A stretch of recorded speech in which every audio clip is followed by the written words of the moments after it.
Hi everyone, here's a compilation video consisting of the various engines either mentioned in the Railway series lore or present in an illustration, but never properly featured in the stories.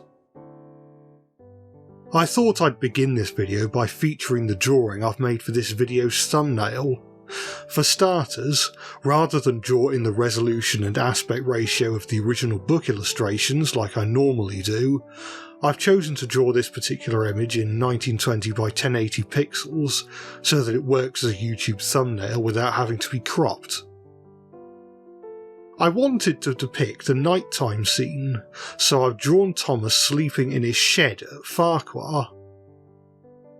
This is based on the Dalby illustrations, and so I've drawn just a single shed at Farquhar and the old track plan where the quarry tram road curves away rather than following the road through the village as later illustrations show. I've used a different colour palette to usual, with lots of cool colours such as blues, greens and purples.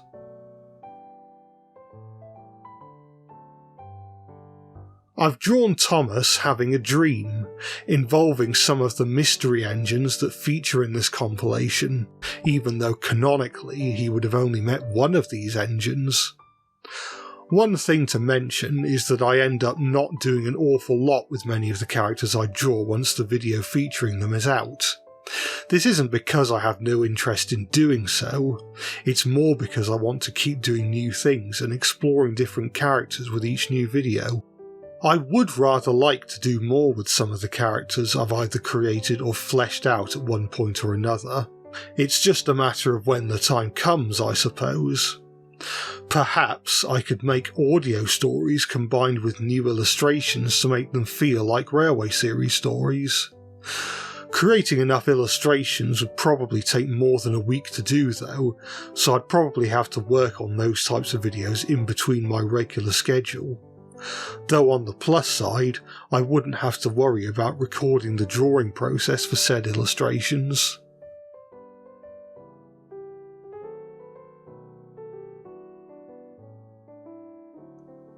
But yeah, I realised that there are so many mystery engines on Sodor that I've covered over the past half year, and I figured that it would be a good idea to compile them into a video like this one.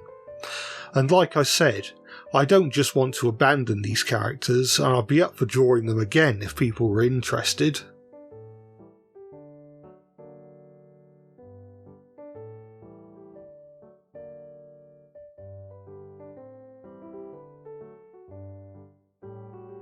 And with that said, that's the thumbnail drawing done, and it's time to start the compilation.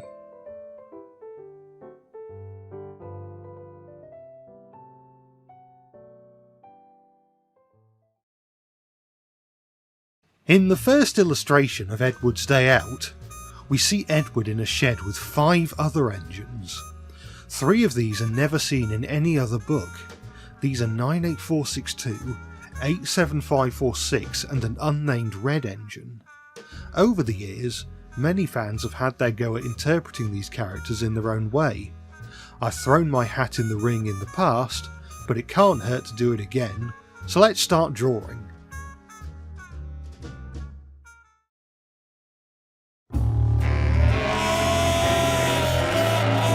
Way back in 2008, I made a Microsoft Train Simulator video starring 98462, so I suppose you could say I know him quite well.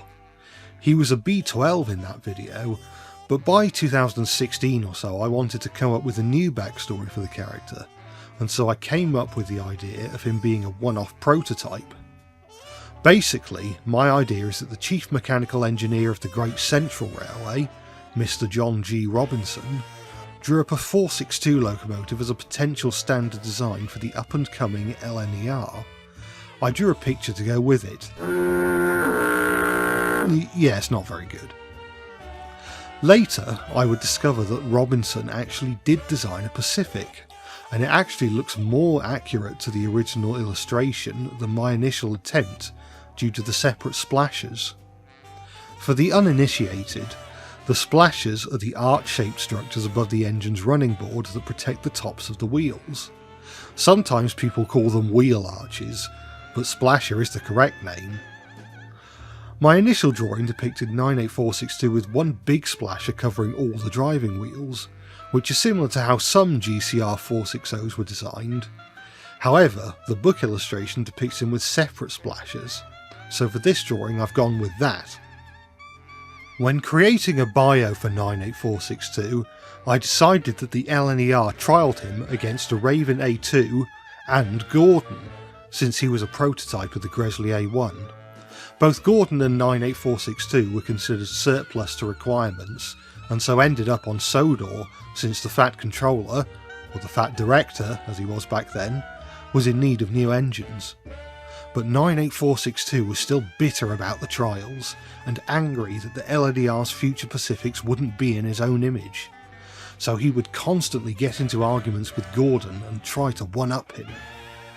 At first, Gordon bickered right back at 98462, but eventually grew fed up with the whole ordeal and was content to let 98462 yell into the void. But 98462 didn't know when enough was enough, and did everything he could to escalate the argument, until the Fat Director stepped in. He sent 98462 away, and nobody on Sodor ever heard from him again. I'm drawing Vickerstown sheds in much the same way as it was illustrated in the 3 railway engines, although it's depicted slightly differently in Audrey's track plan for the second book. It's a 6-road shed in both, but in the first book it's just kind of in the middle of nowhere, whereas in the second book it's open-ended and the main line runs alongside it. In the final illustration you'll see that I've replaced the brick wall on the far end of the shed with sliding doors.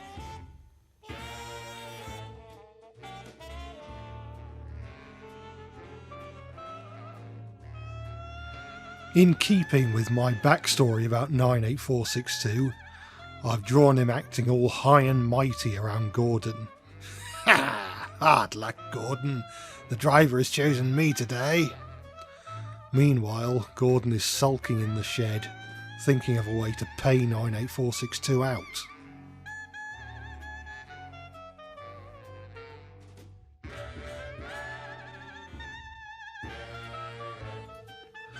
And I've drawn 98462 blowing off lots of smoke and steam to make himself the centre of attention and to wind poor Gordon up.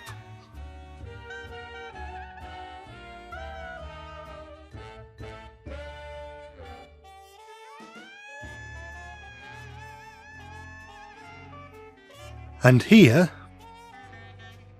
is the final version of the drawing.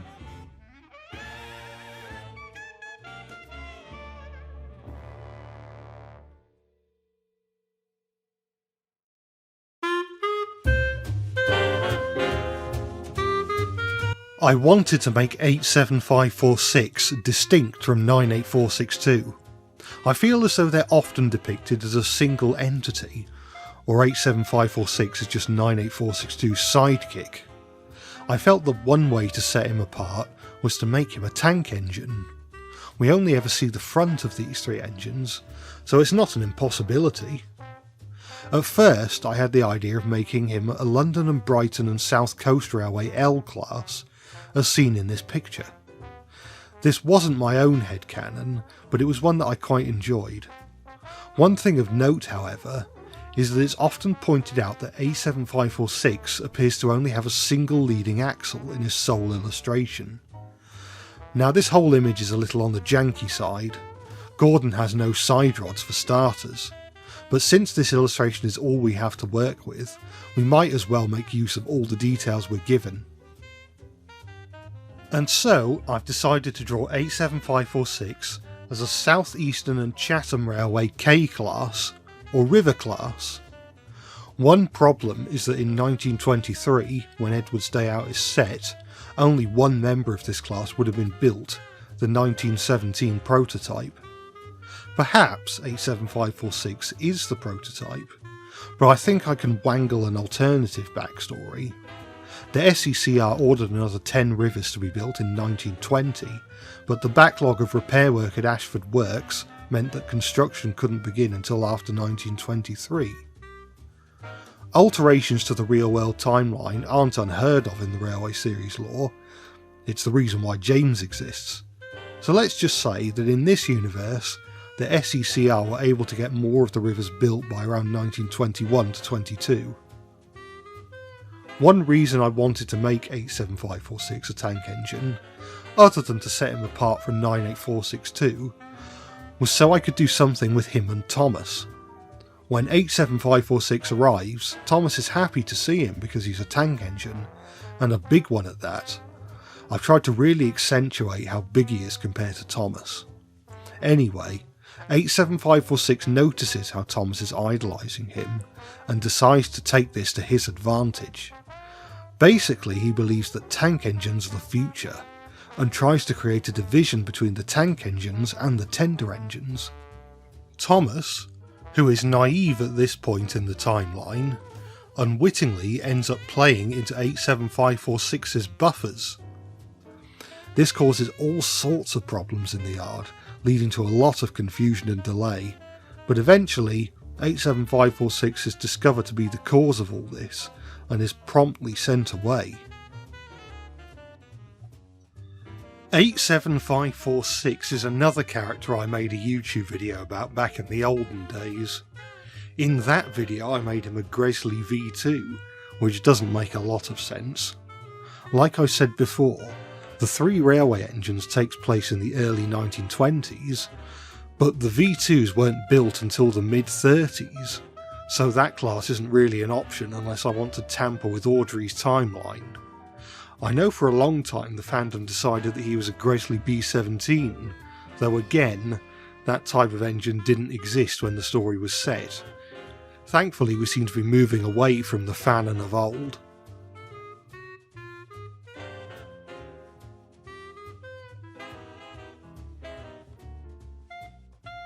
Going back to the headcanon of 87546 being an LB and SCR L class, one reason I like the idea relates back to the point of Thomas idolising him, because of course Thomas is also an LB-SCR engine and was even designed by the same person, Lawson Billington. Basically the L class kind of looks like an E2 after hitting the gym. Ultimately I don't think it's super necessary that 87546 has to be a blood relative of Thomas, since Thomas has never really been shown to care much about his history before arriving on Sodor. Having said that, perhaps these events result in some kind of character growth for Thomas. After 87546 reveals his true colours, Thomas decides that the friends he's made on Sodor are more of a family to him than his Brighton relatives are.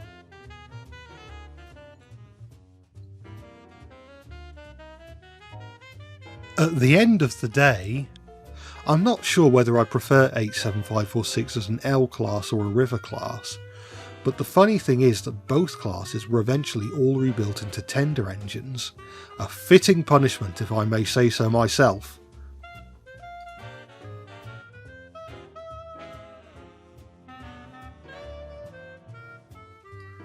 With all that said, here is the completed image.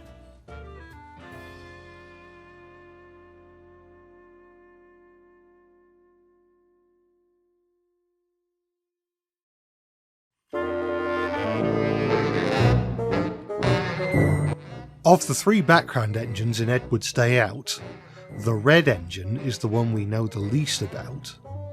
Everything we know about 98462 and 87546 came from a letter that Audrey sent in reply to a young reader.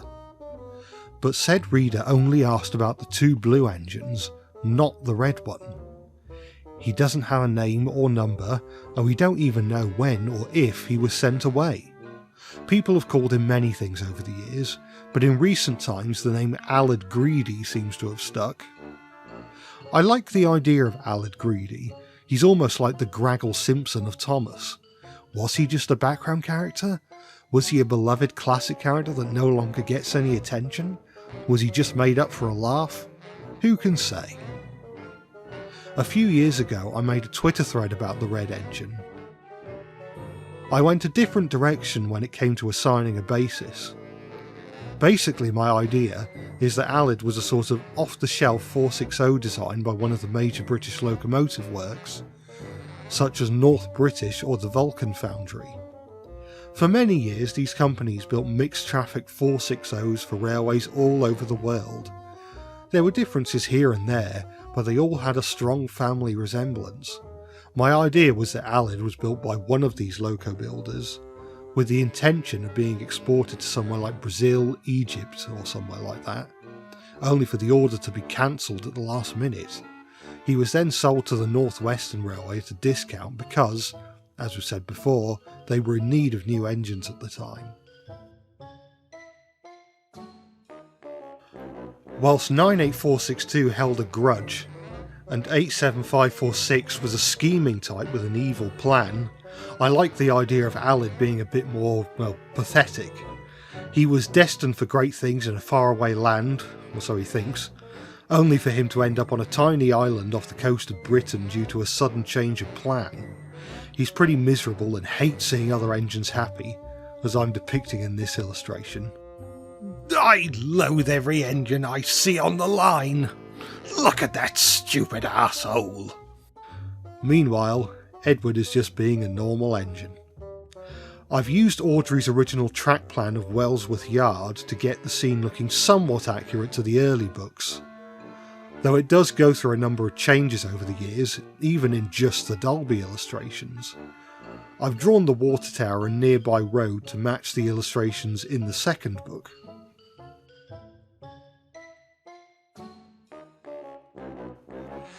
If you're wondering, the reason why the curious reader didn't ask about the red engine when writing to Audrey was because he mistook him for James. I find it funny that Audrey didn't even correct him, given that he's usually a stickler for accuracy.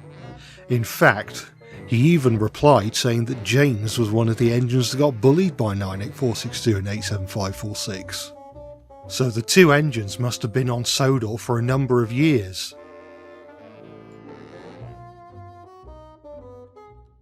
And here's a view of the completed drawing.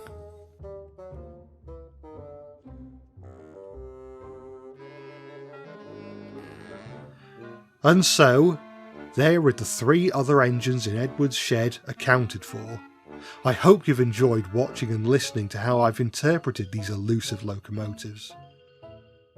There are several more engines that we see in the background of the early book illustrations that are even more mysterious, never given so much as a passing mention by the Audreys. It only makes sense to draw those as well, and so here we go.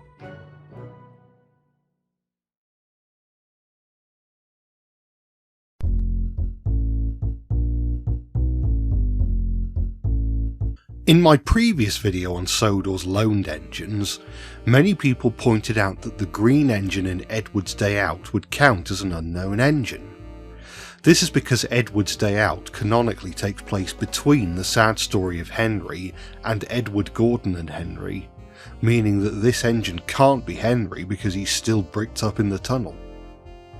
Obviously, C. Reginald Dalby, and William Middleton before him, drew this engine intending it to be Henry despite this inaccuracy, much like how Alaric appears in Coldie's flashback, or how Stanley appears in Bulldog, despite the fact that neither of them should exist at those points in the timeline. Though in this case it's hard to say whether it's an illustration error, since we don't know if Audrey had planned out the timeline at this point.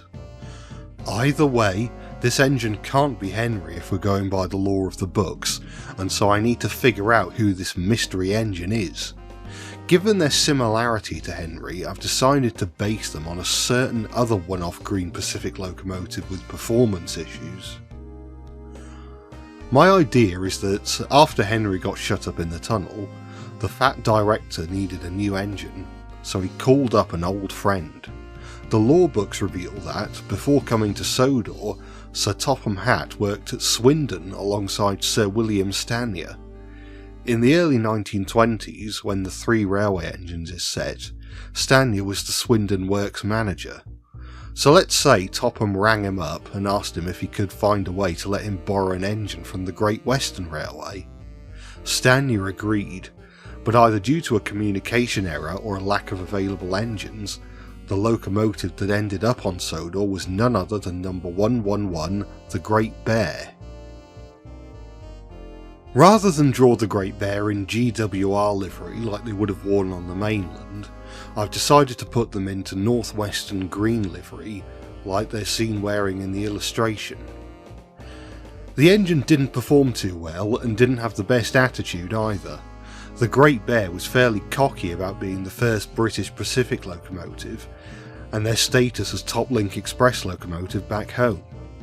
They claimed that they were only allowed on the Paddington to Bristol main line because none of the other lines were worthy of such a prestigious engine.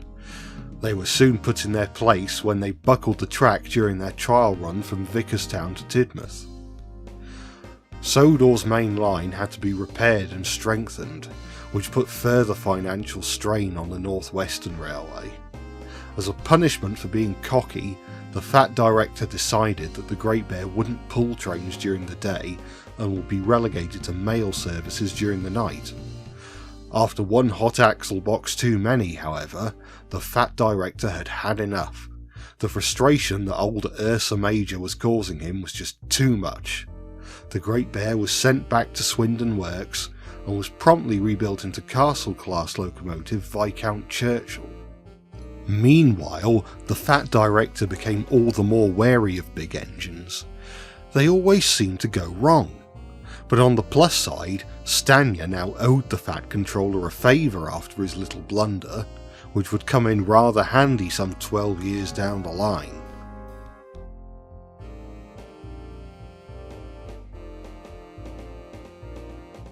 With all that said, this is what the original illustration looked like. And here is my finished drawing.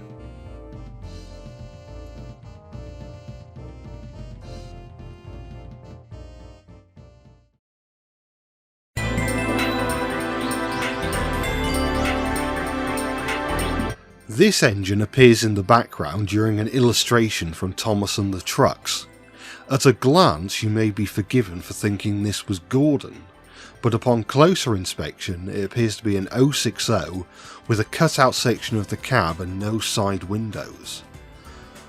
Whilst it's difficult to pinpoint an exact likeness for such a small image, I'd say a lot of the details line up with the Great Northern Railway J22 class, aka the LNER J6. There is another illustration of an unknown engine in Thomas's book.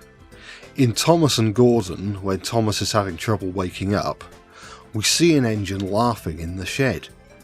For the longest time I assumed this was meant to be Henry, but if we go back to the original unmodified illustrations by Alexander Reginald Payne, you'll notice that he still has a black funnel and round buffers, which is not consistent with how Payne draws Henry, and so I see no reason to believe that the laughing engine can't be the mystery 060.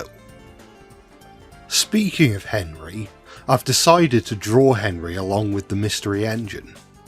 Given this is taking place around the time of Thomas's book, I've decided to depict Henry in his blue livery, complete with the copper cap chimney as per the original Payne illustrations.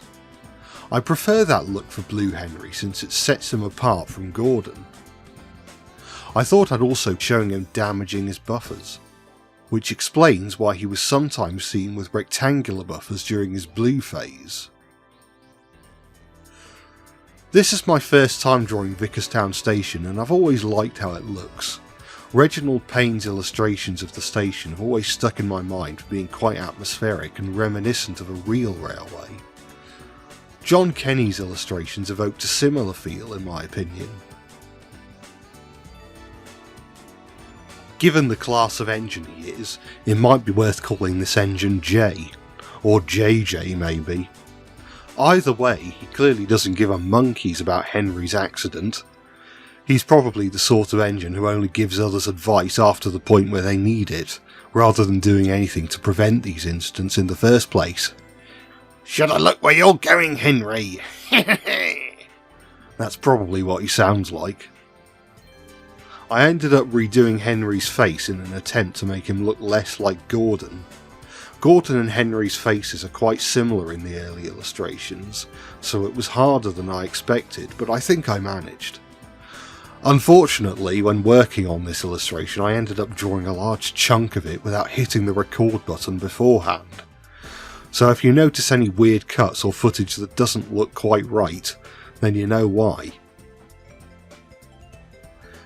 And so, here is the engine as he originally appears, and here is my interpretation.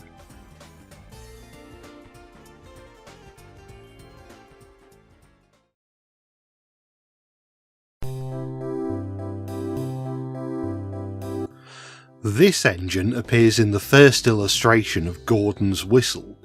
I wouldn't be surprised if it was supposed to be Edward, but the dipped running board and large boiler would seem to be enough evidence that it isn't him. Henry's book takes place in 1935, so compared to the other mystery engines we've looked at, we have a larger selection of engines to choose from. More specifically, I can finally draw a post-grouping engine. Basically, all I had to go off was an engine with a dipped running board, a front bogie and splashes. The engine appears to be blue in the illustration, so there's no point in using the livery to narrow things down, since during the mid-30s there were no British standard gauge engines painted blue aside from maybe the odd industrial engines. Even the LNER A4s are painted grey at this point. My idea is that this engine was brought in to help out on the North Western Railway whilst Henry was away at Crewe being repaired. I decided to go with an engine that was relatively modern at the time and could do the sorts of jobs that Henry did, which at this point would have been stopping passenger services with some goods trains here and there, plus the flying kipper of course. In the end I went with an LNER B17. These were primarily built for passenger services on the former Great Eastern lines, but were capable of hauling goods trains as well. I quite like the design of the B17, and I definitely think it's a shame that none of them were preserved. This isn't the first time I've drawn a blue B17. Several years ago I did a drawing of one in a hypothetical LNER blue livery, matching the colour scheme the railway used for station signs and road vehicles. Like I said before, during this point in the timeline no Mainland engine would have worn blue, so Sandra, as I decided to call her, has presumably been painted into northwestern blue to make her feel more like part of the engine family during her stay. After emerging from Crovan's Gate in her new blue livery, she continues her journey to Tidmouth Sheds, passing Henry on her way. Henry's been lifted onto a flatbed truck and put on a siding, waiting to be shunted onto the next goods train bound for Crewe. "Take good care of the kipper while I'm gone," is presumably what he's saying. Some of the other engines are a little apprehensive when Sandra arrives at the big station. First Henry doesn't return after his run with the flying kipper, and now another engine comes waltzing onto their railway. A rumour starts spreading that Sandra has taken Henry's place on the railway, which makes her feel quite unwelcome. Thankfully, before any real harm can be done, the Fat Controller is able to explain to his engines what has happened, assuring everyone that Henry is away for repairs and will be coming home eventually. Sandra soon makes friends with the other engines and proves to be a very capable addition to the team.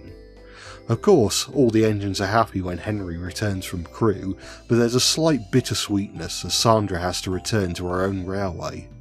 Her appearance in Gordon's whistle presumably depicts her setting off for home.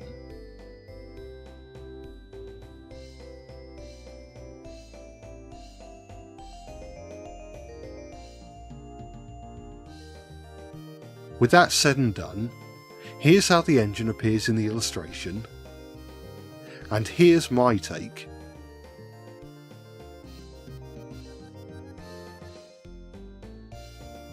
And there you have it, 3 more background engines as drawn and described by yours truly. Did you have a favourite? Are there any of these engines you'd like to see more of sometime? Comment down below if you did, as we move to the next part of the video. One day, the Fat Controller went to a workshop and was shown all sorts of tank engines. I'm sure most of you know what happens next. He picks the green saddle tank engine, names him Percy, and brings him back to Sodor to help out in the yard. But what if he didn't?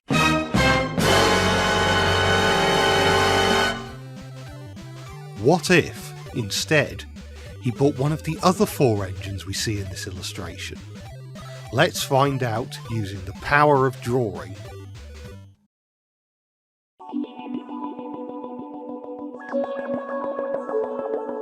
We only see the smoke box of this engine, so as far as blank slates go, this one is pretty blank. I didn't draw these engines in order, and some of the other characters shown in this video are pretty large, so I wanted this engine to be quite small. I settled on a Victory class locomotive. These were built by Kerr Stewart and Company and used by the Railway Operating Division of the Royal Engineers during World War I for operations on the battlefront. When the war ended, Blake, for that was the engine's name I've decided, worked in a scrapyard for several years before being withdrawn from service and sold to the workshop.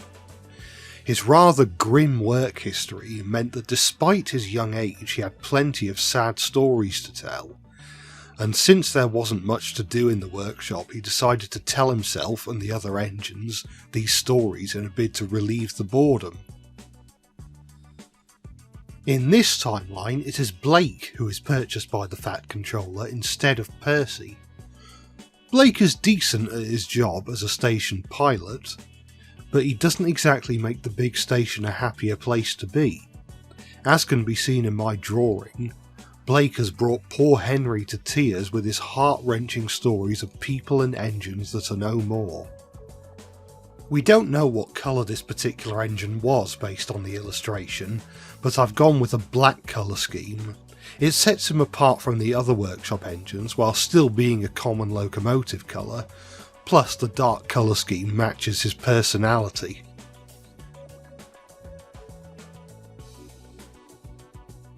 I'll admit that when I first decided to base Blake on a Victory class, I didn't plan to include the Railway Operating Division in his story. I'd assumed that the Victory class was just a standard off-the-shelf Kerr Stewart design and didn't realise that the whole class were in the army during the First World War. You learn something new every day, I suppose. I think pairing Blake with Henry may be good for his character development. Blake's pre-Sodor experiences have made him rather pessimistic, and during this point in the timeline, Henry's in a pretty bad way. He has steaming problems, frequently gets ill, and there's the looming threat of being replaced with another engine. The main subject of this video is from the book Troublesome Engines, and this was followed up with Henry's own book the next year. In that book, Henry gets Welsh coal to help with steaming, and then gets rebuilt entirely into a strong, healthy and much happier engine. Maybe after witnessing Henry's journey firsthand, Blake sees the value in becoming more optimistic, and tries to see the positive sides of things where and when he can. He still tells stories when there's nothing else to do, and they can still get quite sad, but they're generally not quite as joyless as they used to be.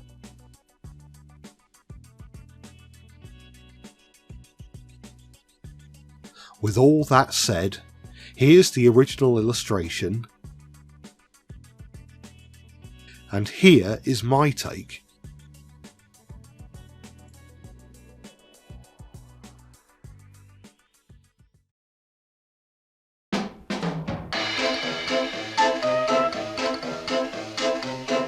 I ended up doing something a bit different when coming up with a basis for this engine. I discovered this tinplate O-gauge engine by a company called Darstead Models. It's not directly based on a real engine, but it's a general representation of a 262 tank from the early 20th century. There were similar-ish designs that ran on the Egyptian State Railway, which were built by a number of European loco builders during the 1920s, including UK-based ones such as Kitson and the North British Locomotive Company. Perhaps this engine is a development of the Egyptian loco, modified for use in Britain. By this point in the timeline, most British railways will have become part of the Big Four, each of which had their own locomotive works, but there was still a number of joint railways and light railways who would have had to source their locos from elsewhere. This engine could be a prototype to generate interest from these smaller railways. When it comes to personality, all we really have to go off with these engines are their faces, and this one has a particularly interesting anxious or shocked face. I'm thinking he could be the type of engine who overthinks everything and worries a lot. When he was built to generate interest, he was worried that no railway would be interested in buying him. Then he got worried that too many railways would be interested in buying him, and that he'd have to pick one. I wanted to give him a name that indicated strength and courage, to contrast against his meek and timid persona. I thought that Goliath was a little too on the nose, so in the end I went with Leo. This is Leo, the Prairie Tank Engine. I wanted to draw a night scene with slightly spooky vibes. I decided to draw the Tidmouth goods depot with smoke and darkness obscuring anything not lit up by the overhead lamps. The engine's headlamps are also lighting up the bottoms of their faces to add to the vaguely eerie atmosphere. I've drawn Edward with Leo at the platform, and you might just be able to see that he's pulling the flying kipper. Based on the first illustration of the eponymous story, I've always assumed that Edward was responsible for pulling the kipper before Henry started taking special coal. I also wanted to include Edward because, at least in the TV series, he does seem to have a thing for telling spooky stories. In Haunted Henry, he warns Henry of the legend of the ghost that appears in the mist when an owl hoots. Then there's Scaredy Engines, where he tells ghost stories to the other engines at the sheds. Edward's not a malicious type, so I don't think he's telling this story to pick on Leo or make him worry. It's just something that he enjoys doing. After Edward departs with the kipper, Leo is left alone in the cold, dark goods depot, mulling over Edward's ghost story. Then maybe Leo is faced with something that puts his bravery, or lack thereof, to the test, such as thieves breaking into the depot, and he has to put his worries aside to put them in their place. I suppose that would mean his courageous sounding name isn't actually as ironic as we all thought. And so, here's the original illustration of the engine,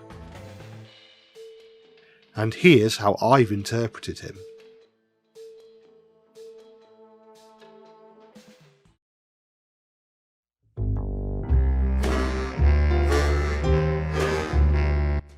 As a kid, the big red engine with the angry face was always the one that stuck out the most to me. Getting a huge engine like that to shunt coaches and trucks in the yard seems like overkill of the highest order. Part of me wishes that's what happened, just because it would be really funny. I've based this engine on a Lancashire and Yorkshire Railway Hughes 464 tank. This engine's tanks are much shorter than the boiler, which explains why we can't see them in the illustration. I say these are Lancashire and Yorkshire engines, but in reality they weren't completed until after the grouping of the railways in 1923, so by technicality they are LMS original designs. Only one batch of these were ever built, but further batches were ordered. One batch ended up being delivered as tender engines, whilst another was cancelled.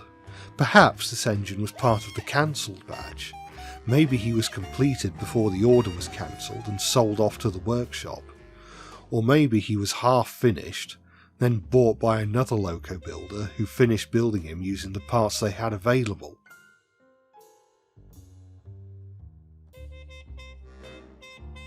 Some viewers may be familiar with the Thomas episode Who's Geoffrey, in which Thomas causes trouble and blames it on an imaginary engine called Geoffrey. He claims Geoffrey is a big red engine, so I figured it would be fun to use the name for this engine here. So here's Geoffrey, or Big Jeff as he sometimes likes to be called. I can picture Geoffrey's arrival on the railway. The big engines are eager for a new tank engine because it means a new little engine to bully and order about. Then this hulking great monstrosity shows up at their shed and proceeds to order them about. "Wake up, you horrid lot! I've sorted out your coaches and I expect you to get to your platforms pronto! Now hop to it!" Thinking back to my take on 87546 from my last video, maybe Geoffrey could also form a bond with Thomas and the other tank engines, but in his case it's not for nefarious reasons, but rather from the goodness of his heart. He could be a big brother figure who stands up for the little engines. Thomas needn't worry about getting any grief from Gordon or James, now that he can threaten to get his big brother to sort them out.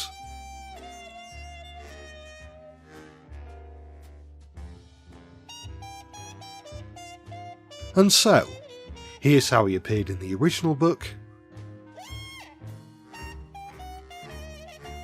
and here is my take on him.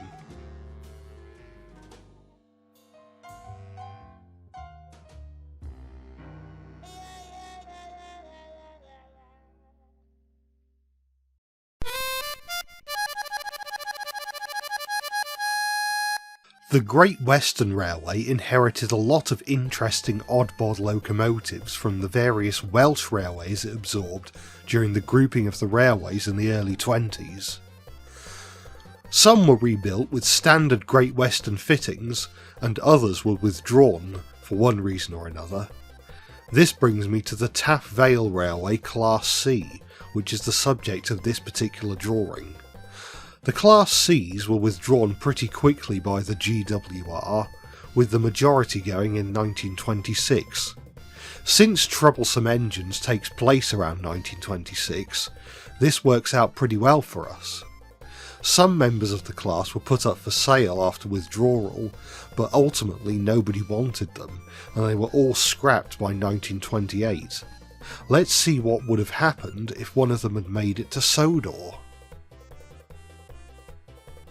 The illustration shows Blodwen, as I've decided to call her, with a fairly stern looking expression, so I've decided to crank that up to 11.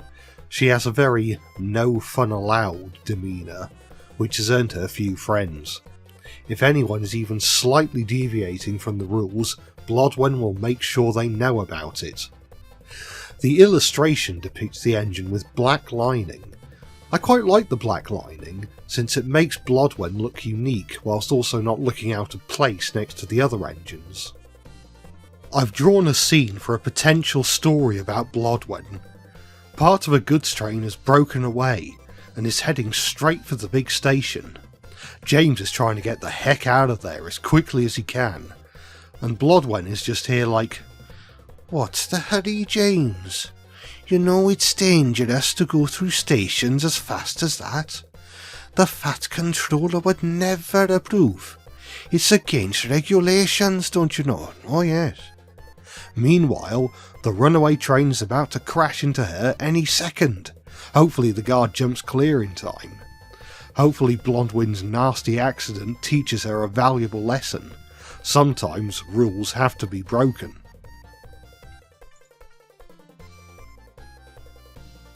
With all that said, here is the engine as she originally looked.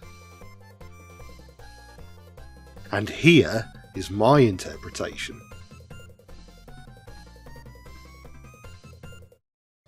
As interesting as it was to examine these four engines, I'm glad we got Percy. He's a very entertaining character and has starred in a good number of great stories, both in the books and the show. But with all that said and done, there was a glimpse of how Sodor may have looked if the Fat Controller had bought another engine instead. Which one was your favourite? Would you have interpreted these engines differently? Be sure to comment down below as we move to the next part of the video.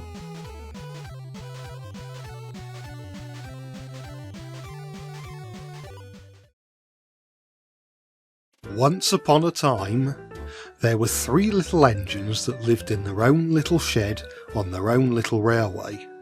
Their names were Duke, Stuart and Falcon.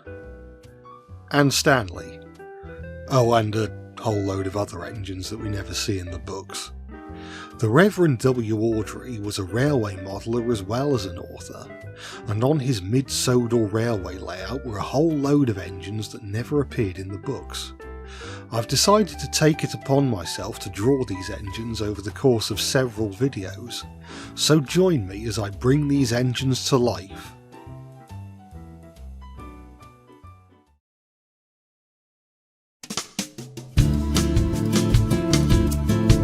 The 3 engines I'll be covering in this video all use the same type of model, the Gem Vari Kit. This was a freelance design with no direct basis. I suppose I could have simply found an engine that most closely resembles the Vari Kit and based these 3 engines on that design, but I'm sure you'll forgive me for thinking that that would make for a rather boring video. So I've gone for 3 wildly different engine classes to base Albert, Jim and Tim on. Rather than replicate the style of C. Reginald Dalby as I've done for the last few videos, I've decided to go for a style more reminiscent of Gunvor and Peter Edwards illustrations to evoke a similar vibe to the artwork from Duke the Lost Engine. This style is a lot harder to replicate, but I think I've managed reasonably well. Albert here is based on an engine from France, more specifically a Corpay Louvet 060T, or 030T, since the French locomotive classification counts axles rather than wheels. I discovered this class of engine about a year or 2 ago and kind of fell in love with them. The proportions are just really pleasing in my opinion. I am cheating a little here, since these engines were generally built to meter gauge, over a foot wider than the mid-Sodor Railway's 2 foot 3 inches. Having said that, this type of engine was a stock design that Corpay Louvet supplied to a number of railways, so I suppose it's not out of the realm of possibility that they could have built engines to a similar design for other gauges. As well as meter gauge, France had a number of 600mm gauge railways, primarily for industrial use, and an engine of that gauge is probably more feasible to re-gauge to 2 foot 3. I've made some modifications here and there to the design to make it look a little more like the model, such as side plates and coal bunkers in front of the cab.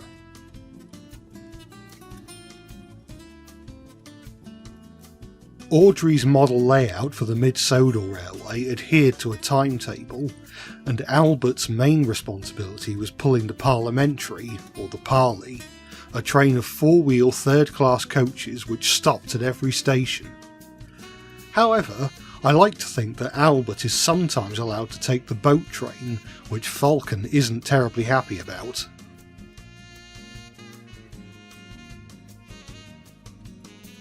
I like to think of Albert and Falcon as rivals, often trying to outdo each other. They're both quite brash and overconfident, but whereas Falcon is uptight and pompous, Albert is a bit more suave and laid back, which often makes him look like the more reasonable engine, even when he's in the wrong. In this scene I'm drawing, it looks like Albert has managed to call dibs on the boat train before Falcon can get the chance. "What do you think you're doing?" cried Falcon. "That's my boat train." "Well," replied Albert, "you needn't worry about not having a train to pull. The parliamentary coaches are waiting for you in the carriage shed." I've got some story ideas for Albert and Falcon. Hopefully I can share them at some point.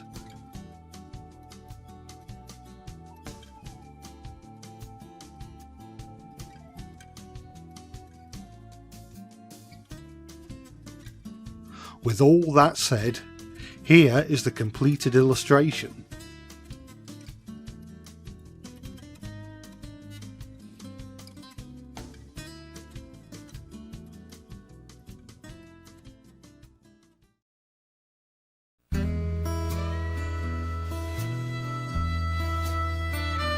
When coming up with a basis for Jim, I'd initially considered drawing him as a Kerr Stuart Skylark class.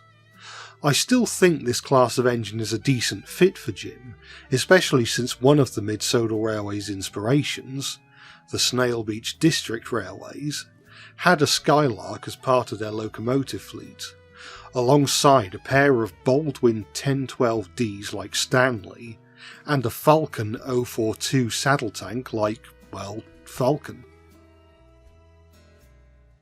However, I ultimately decided not to go with the Skylark for a number of reasons. Firstly, basing Jim on a Skylark is something that a lot of fans have already done, and I wanted to put a more unique spin on the engine. Secondly, is that the original model of Jim doesn't really look anything like a Skylark. He's an 060 tank with small coal bunkers in front of the cab, versus the Skylarks which are 042 tanks with rear coal bunkers. So, in the end, I decided to base Jim on a Bagnall Type E 060 tank. As previously mentioned, the Gem Vari kit isn't based on anything specific, but I think the Bagnall looks similar enough to Jim and the dates line up as well, given that these engines were built throughout the early 20th century. A fun or not so fun fact about the Bagnall Type E is that one of them was nearly preserved by the Tallaghline Railway. The Harts Hill Granite Quarry had an example named Stafford, and in 1954 the TR Preservation Society had got wind of this engine's existence. They needed a new engine and wanted to buy Stafford, but ultimately the engine was cut up before they got the chance to do so. The way I see it, Jim is one of the Mid-Sodor's youngest engines, but is a bit of an old soul, not brash like Falcon and Albert, and not as excitable as Stuart. He just likes to take things slowly and carefully, watching the world go by as he trundles up and down the line with his slow goods train.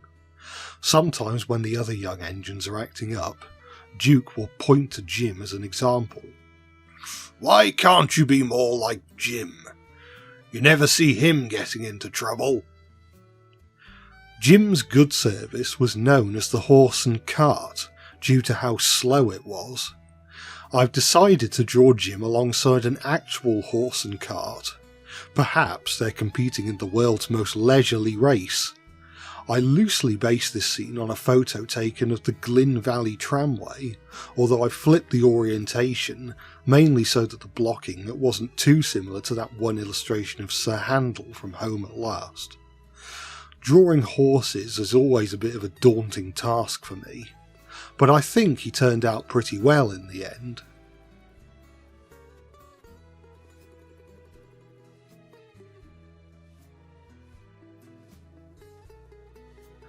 And so, here is the finished drawing.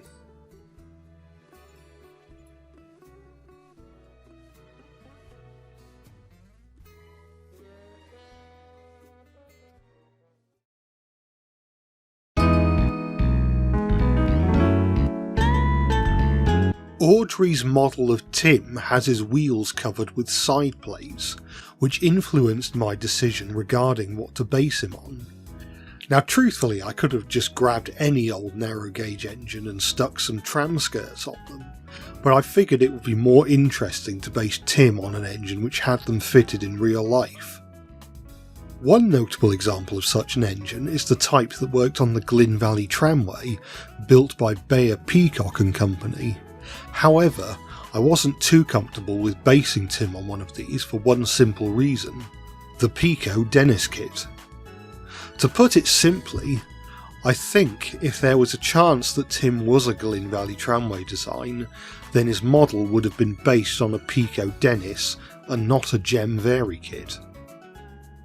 Tim's model bears a closer resemblance to the Sharp Stewart 042 tram locomotives used on the Clocker Valley Railway in Northern Ireland. It's true that Tim's model is an 060, but since he has side plates, I suppose the wheel arrangement doesn't really matter. Similar to the Midland Railway flat iron, the Clocker Valley Railway Sharpies are another class of engine I have a bit of history with.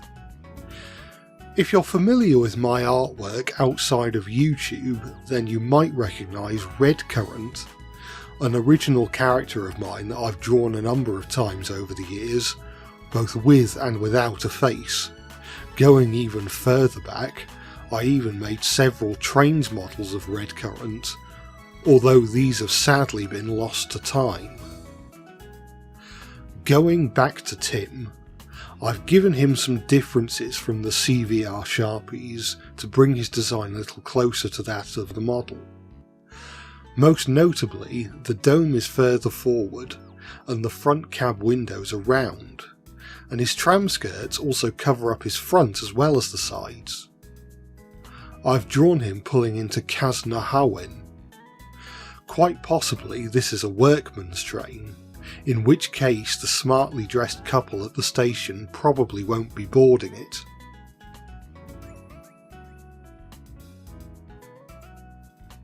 I think of Tim as being a bit of an introvert in comparison to the majority of fairly extroverted engines on the mid-Sodor. He mainly works off the beaten track, and doesn't bed down at Arlesdale sheds like most of the other engines.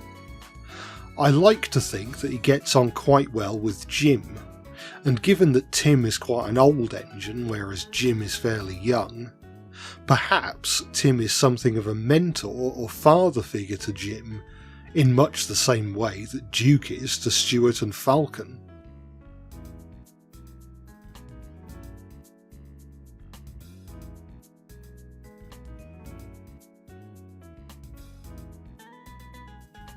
And here is the finished illustration.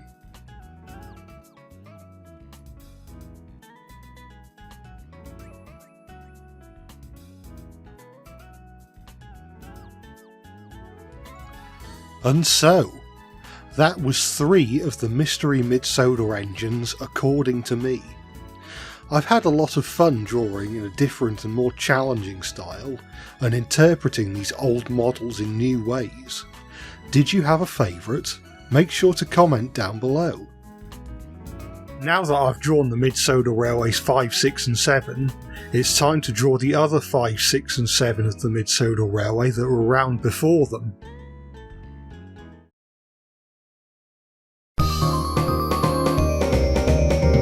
Picking a locomotive class for Jerry was somewhat deceptive.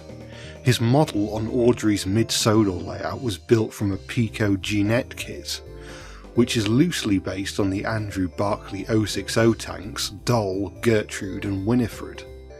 However, the earliest of these engines were built in 1915, and given that I wanted Jerry to be the original number 5 before Albert, I figured that these engines were a bit too modern. After searching for types of narrow gauge tank engines of an earlier vintage, I eventually settled on the various 240 tanks built by Bagnall during the 1890s. It's true that Jerry's model depicted an 060, but he did become an 040 after being demoted to spare engine, so my excuse is that I'm splitting the difference. Engines similar to this were built for the Groudle Glen Railway and the Ryan Camber Tramway, but I based Jerry specifically on the engine that would eventually be known as Rydal. It was built for a sugar plantation in Brazil, but the order was cancelled and went to the Plinlimmon and Hafun Tramway, where it was regauged from 2 foot 5.5 inches to 2 foot 3 inches. This line only operated for 2 years, and afterwards the engine ended up on the Vale of Rydal Railway, hence the name. I've added details to Jerry that differ from the bases I've given him, such as an enclosed cab with a rear coal bunker and a Belpaire firebox. It's possible that Jerry wasn't built with these details when new, but acquired them through rebuilds. Jerry used to pull the horse and cart in the days before Jim arrived on the railway. They're both green 6-wheeled tank engines, so I wanted to make him different from Jim in terms of personality. so I decided to make him Jim's antithesis. As established in my previous video, Jim likes to take things slowly and likes to live in the moment. Therefore I've made Jerry a more impatient engine that likes to be on the move all the time. He likes to pull his goods trains very quickly and thinks he's improving them by doing so. After all, the railway's customers can now get their goods much earlier than expected. However, this means he also reckons without fragile items that need to be handled with care, or the rails that aren't always in the best condition. Truly, Jerry is a trailblazer for the various characters in the hit era of Thomas that always have to learn to take trains slowly and carefully. I really wanted to sell the idea that Jerry is hurtling along at an unreasonably high speed, so I tilted the angle of the scene slightly and added some people on the platform of Ulfstead Road reacting to the wind caused by Jerry's reckless driving. Also, some sparks are coming from his wheels, and there's some ballast getting blown away. Eventually, the mid-Sodor manager had had quite enough of Jerry's recklessness and sold him to some other railway. Wherever he is now, if he's still alive and steaming, I hope he's able to pull faster services that better fit his way of pulling trains.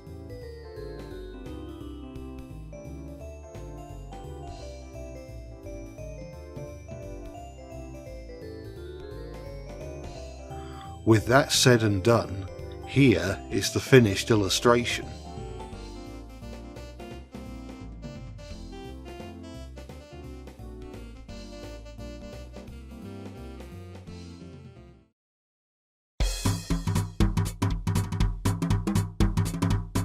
Audrey's model of John was an 040 saddle tank made using a Pico James kit, no relation to James the Red engine. This model kit was roughly based on saddle tank engines produced by Bagnall. Like with the Barclay 060 tanks, I wanted to make sure that the Bagnall 040 saddle tanks were period correct. Luckily I was able to find an example built in 1897 called Isabel. This particular engine doesn't have a cab, but I don't think it's unreasonable to speculate that John could have either received a cab later on, or maybe Bagnall were instructed to give John a cab by the Mid-Sodor Railway or whatever entity John was originally built for. On Audrey's Mid-Sodor layout, John was one of the engines responsible for pulling the boat trains, in the days before Stewart and Falcon became the designated engines for the service. Here, we see John pulling the boat train through Marthwaite Station whilst Duke waits in the passing loop. John was very good with the coaches. Whilst most engines like to sing little songs to the coaches to get them running nicely, these typically just involve the sound of the engines puffing combined with the sounds of the wheels on the rail joints. John, however, likes to add his whistle to the mix, earning him the nickname of John the Whistler. The coaches loved John's songs, as they were basically the train equivalent of a show tune. However, not everyone was thrilled. "Oh, how I wish you'd stop that infernal racket, John," said Duke. "What's wrong with it, Duke?" John asked cheerfully. "The coaches seem to like it."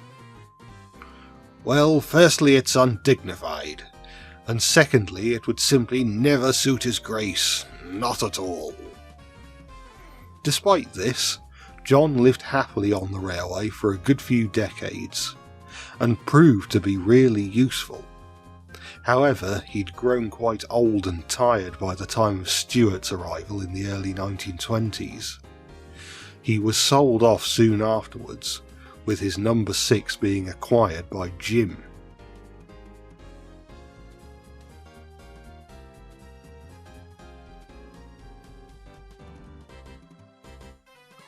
With all that said, here is the finished illustration.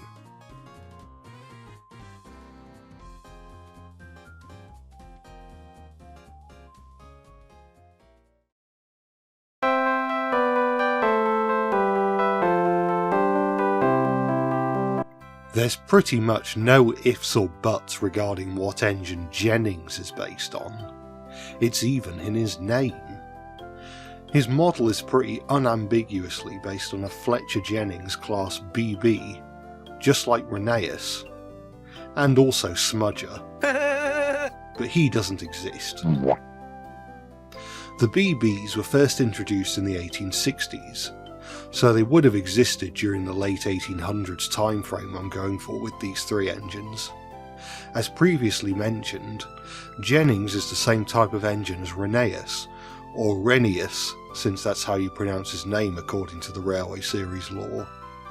I wanted to make sure that Jennings was similar to, but distinct from Rheneas.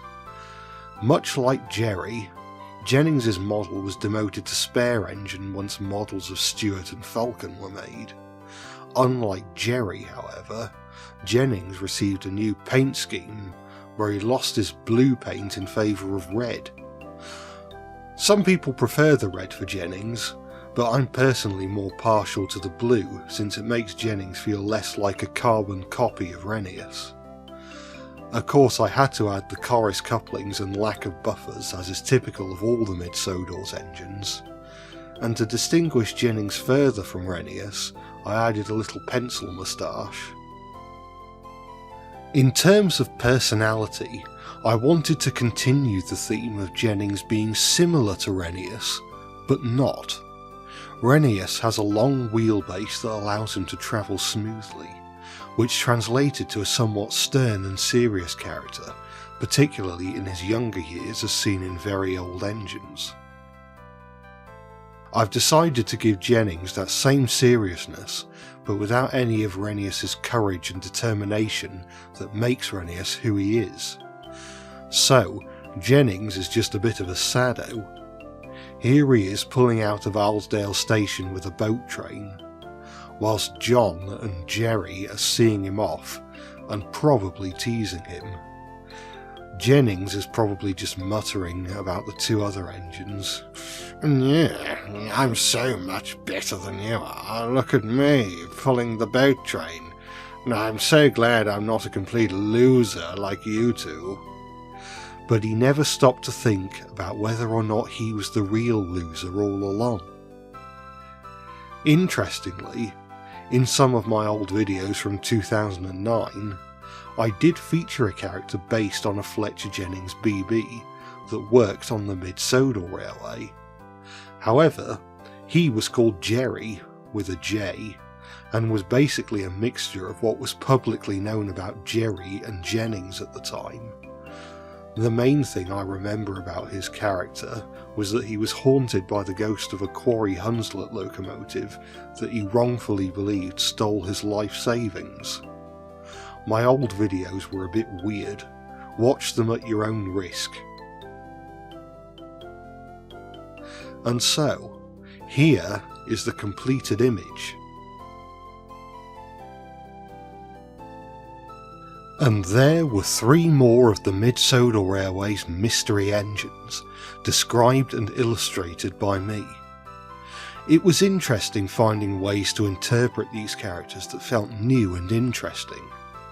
All that's left now is the third and final part of the Mid-Sodor Railway video series, in which I cover the last few remaining engines present on Audrey's Mid-Sodor layout.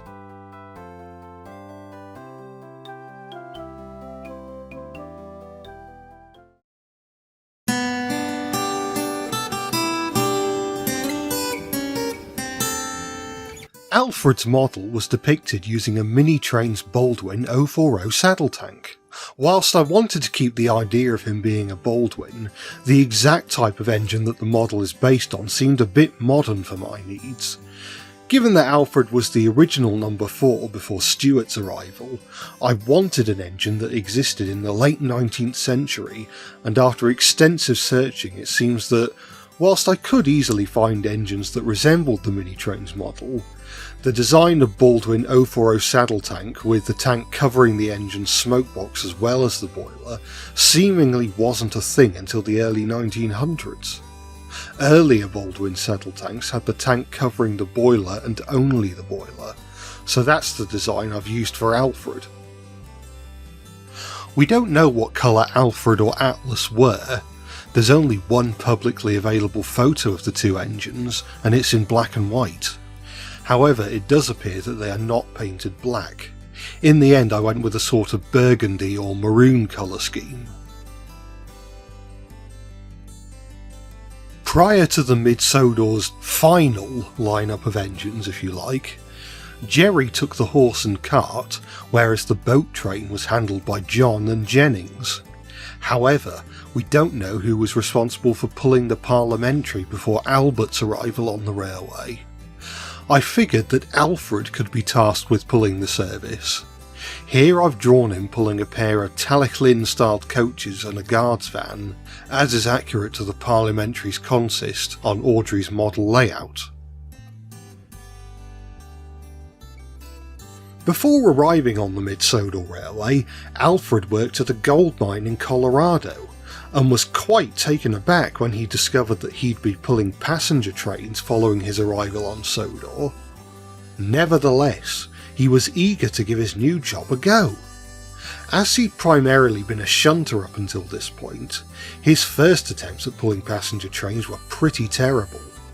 Due to his small wheelbase, he bounced and lurched a lot when in motion, and he would often stop at and start from stations in quite an aggressive manner.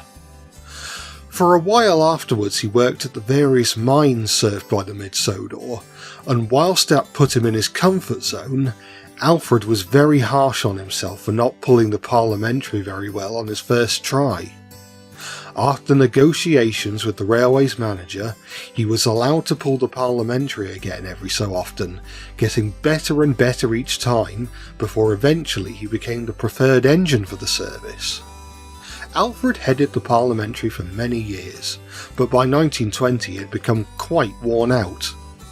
Alfred gracefully retired from the parliamentary service, and a certain other engine beginning with Al took his place.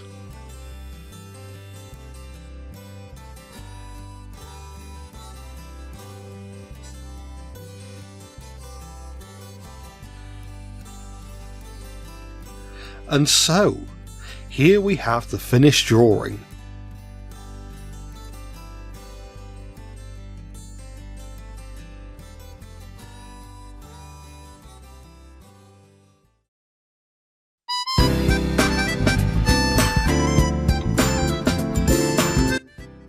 The Reverend's model of Atlas used the same mini-train's Baldwin body as Alfred, but with an 060 chassis and a coal bunker, or possibly an additional side tank, in front of the cab. I struggled to find a Baldwin 060 saddle tank engine with the tank covering the smoke box as well as the boiler, so once again I've given this engine an exposed smoke box, although I have retained the coal bunker or side tanks in front of the cab. Atlas was the Mid-Sodor's number 8 and, as far as anyone knows, was the Mid-Sodor's only number 8. Audrey also never made any mention of when he was withdrawn or sold off. This means you can put him pretty much anywhere in the railway's timeline, since he was neither replaced nor a replacement for another engine. He may have still been on the railway when it downsized in 1936 and, although unlikely, he may have even been around during the lean years up until 1947 when the railway closed. The original Atlas model wasn't assigned to a specific role on the timetable, it was simply there to act as a spare in case one of the other models stopped working. As a nod to this, I've decided to make Atlas a utility engine, always ready to fill in for another engine if they're unavailable, or to carry out tasks on short notice. The fact that Atlas could do basically any job on the railway got to his smokebox. He considered himself to be indispensable, and would often brag to the other engines about how important he was to the functioning of the railway. As far as Atlas was concerned, he was carrying the weight of the railway on his proverbial shoulders. Often this would motivate the engines to keep working for as long as they could without breaking down, just so that Atlas wouldn't get to leave the shed. Accidents were still liable to happen on the Mid-Sodor, however, and Atlas was generally the engine that would be tasked with taking the breakdown gang to the scene of the incident. Pictured here on the passing loop is one of Stanley's many derailments, and his driver and fireman are giving him a right telling off. Luckily, Atlas is here with the breakdown train to get Stanley back on track. I wanted to experiment a bit with the setting of this scene, so I've shown a river flowing beside the line. Whether this is the River Arle or the Howin Ab is up to interpretation. I don't know if there were any willow trees near the Mid-Sodor, but I like them. I think they're neat. I think this drawing is probably the closest I've got to nailing the Edwards illustration style so far, due to the amount of things going on in the scene. With all that said, here is the completed image.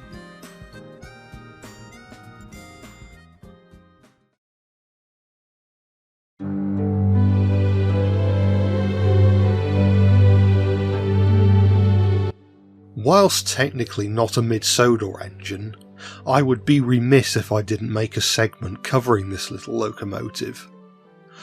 Audrey had two models of the mine engine, both of which were Decauville 040 tanks built by Juef, with the cab removed. Despite this, I've decided to base my take of the mine engine on the George England 040 tank, like Duke, albeit in original condition.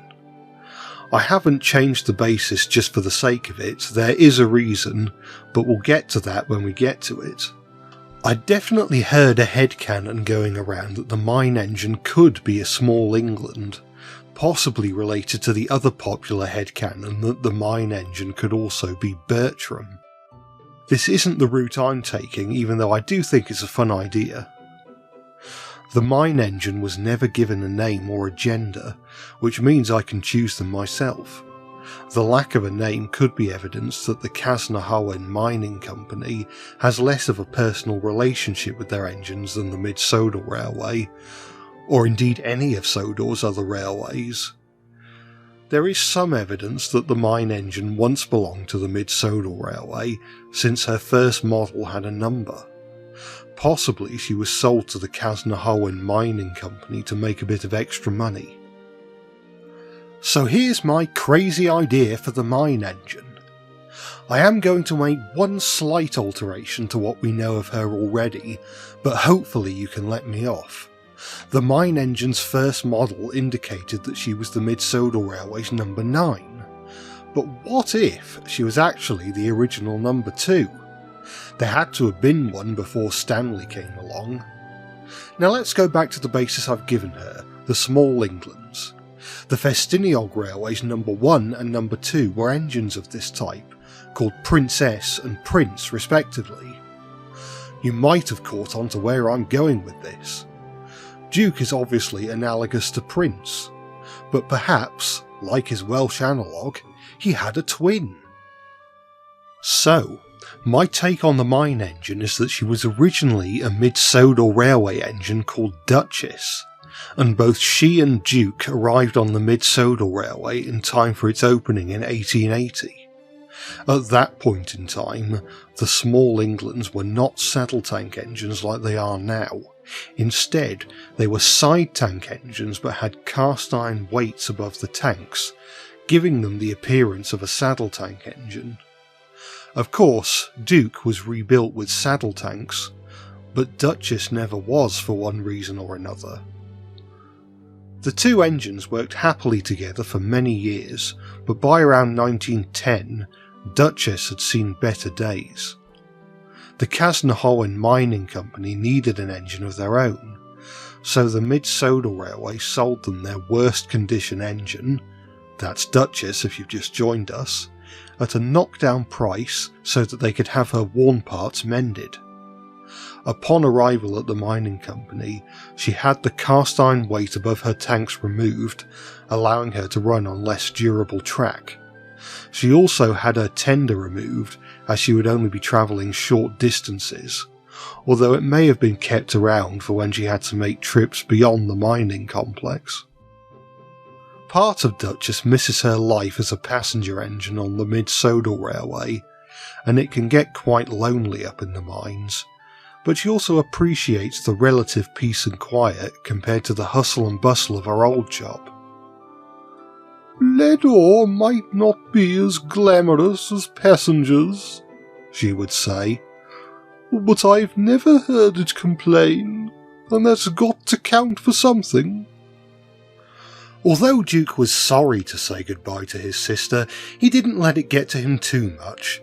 At any rate, whenever the two engines met at Casnahowen, they'd always make sure to whistle hello to each other and exchange news, time permitting.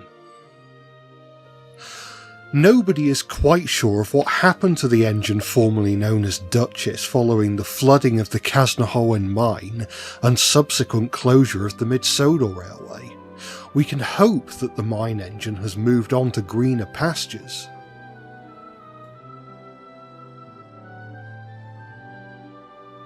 But with that said and done, here is the illustration complete.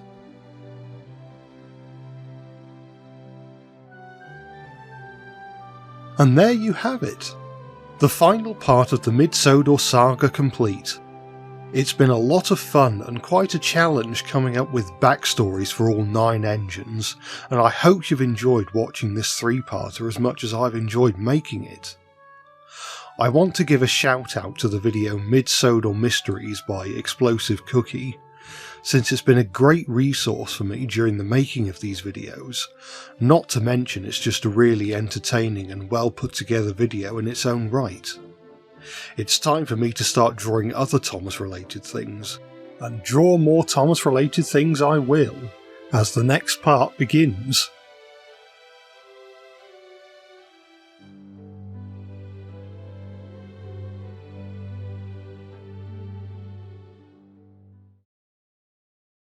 Before the Fat Controllers Railway, there were a number of smaller railways dotted around the island of Sodor. One of these was called the Wellsworth and Suddery Railway. Whilst we never see or hear about any of this railway's engines in the Railway series books or the TV series, we know from Audrey's lectures and law books that there were 4 engines on the line. So join me on my quest to draw them all.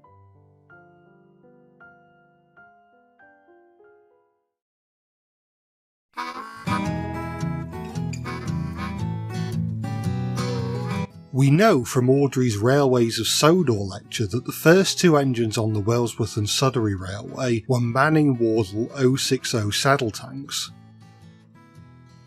People have been asking if I'm going to draw any TV series characters in the Railway series style, and I suppose that this is a good place to start. Technically, Billy and Charlie are based on the Manning Wardle L class, which didn't exist when the Wellsworth and Suddery opened in 1870, but it still felt like too good an opportunity to pass up on. Audrey's lecture suggests that the 2 engines were based on the Q class, but this design also post-dates the railway's opening. Manning Wardle's saddle tank engines all had a similar look to them, but in the end I settled on the K class as a basis. I could have also picked the M class or the Old I class, but like I said, they're all pretty similar at the end of the day.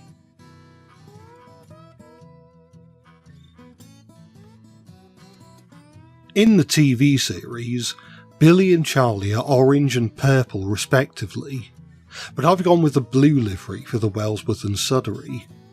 I believe that one of the inspirations for the line was the Kent and East Sussex Railway, which had a deep blue livery, and it sets the railway apart from the Sodor and Mainland Railway, which used a green livery for its engines. The K and ESR used red lining for the engines, but for the W and S I've gone with a white lining. Whilst drawing Billy, I'd intended for it to be yellow lining, but the first shade I tried out ended up looking more like white, and I like the look of it. I'm still going with a style reminiscent of the Edwards illustrations for this video, albeit I'm experimenting a bit more with the style, During the last 3 videos I was mainly just using one Railway series book for inspiration, Duke the Lost Engine. In preparation for this video I decided to study the illustrations in all the books drawn by the Edwards, and noticed that their art style was a little different at first. Stepney's book has a somewhat simpler style than their other books, almost like a midpoint between their style they'd eventually go with and John T. Kenny's style. Mountain Engines has hints of that simpler look as well, but certainly by very old engines it seems that the Edwards had settled on their style. I tried to go with the slightly more simplistic look of Gunvor and Peter Edwards' earlier books when drawing Billy. I also wanted to draw his face in a Railway series style whilst still having it look like how it does in the show. I think I found a relatively happy medium. In the show, Billy doesn't like being told what to do. That's basically where his personality ends, so I thought I'd expand upon it. Billy is a stubborn engine, and has a persistent drive for autonomy stemming from being overwhelmed. When others correct him or give him advice, Billy sees this as an obstacle getting in the way of him finishing a job quickly, and as far as he's concerned, the way he was already doing his job is well enough. This can often lead to accidents, such as here where Billy has rammed a truck into a siding, sending metal pipes everywhere. Cue the sound effect. Is this funny yet? I'm sure Billy will find someone or something to pin the blame on for this accident. Don't look at me. It was this stupid truck that did it. When Billy first arrived, he was one of only 2 engines on the railway, so as more engines arrived to ease his workload, he became less overwhelmed. He was still stubborn, however, and would often get shirty if engines younger than he was tried to give him advice. This means that yes, he probably butted heads with Thomas when he arrived on the newly formed North Western Railway. And so, here is the finished picture.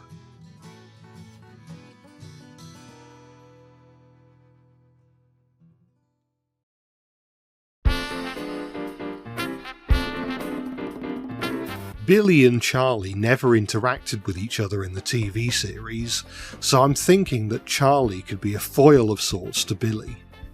Whilst Billy is stubborn and grouchy, Charlie is a bit of a screwball and often likes to wind Billy up. Sometimes this backfires, and Billy won't trust Charlie even when he's trying to help him. When it came to drawing Charlie, I wanted to do something different from what I did with Billy. I've drawn this image to take place after the formation of the North Western Railway, and Charlie is accompanied by Edward.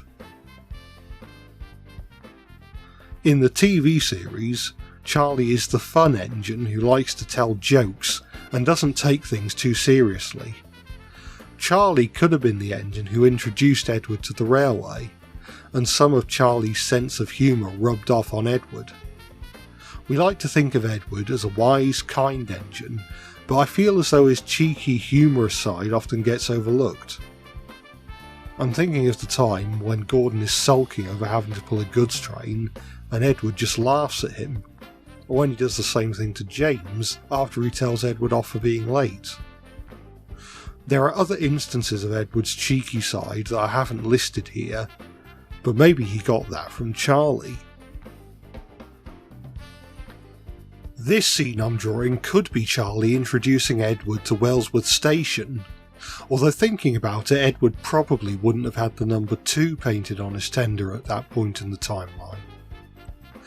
Engines 1 to 3 of the Wellsworth and Suddery were still in service during 1919, but apparently were in poor condition and withdrawn soon afterwards. But perhaps Charlie was preserved. Maybe he's occasionally put back into service to pull special enthusiast trains, and this illustration depicts a contemporary scene of Charlie arriving at Wellsworth to pick up his special coaches. Edward and Charlie are certainly pleased to see each other.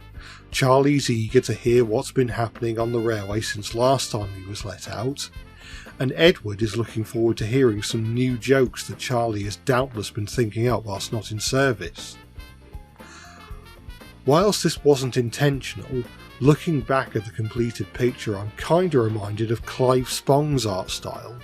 Possibly it's the angle, since Spong often did draw engines from high angles. I guess it fits in with the idea that this scene could be set in recent times.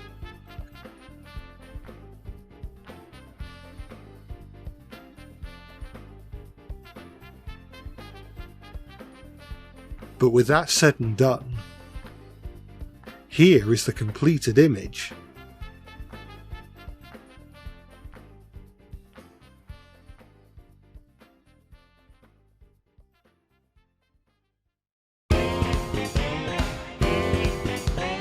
We know what engine number 3 was based on, an 060 tank from the Cornwall Mineral Railway built by Sharp Stewart and Company.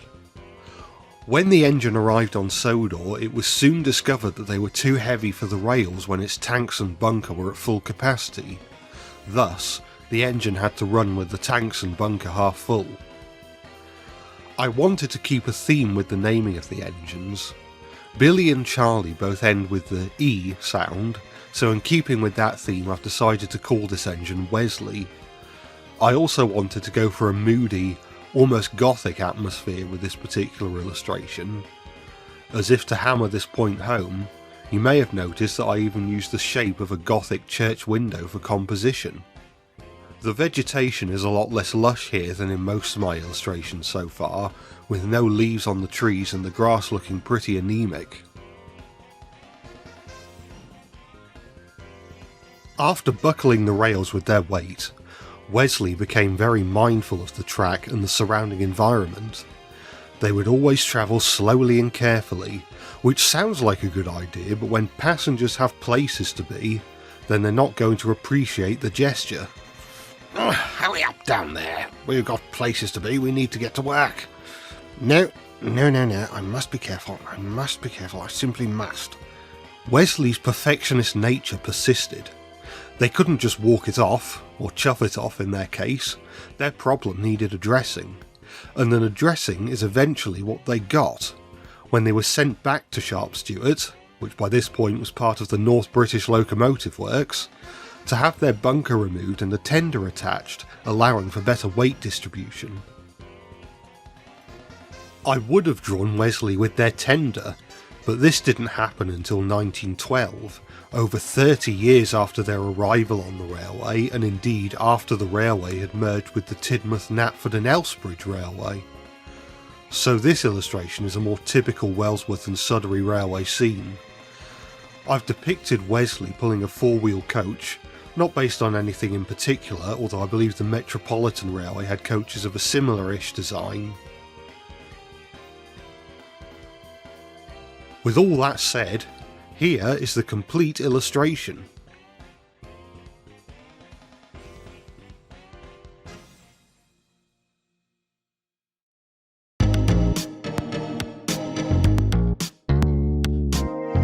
Now we're heading into the unknown.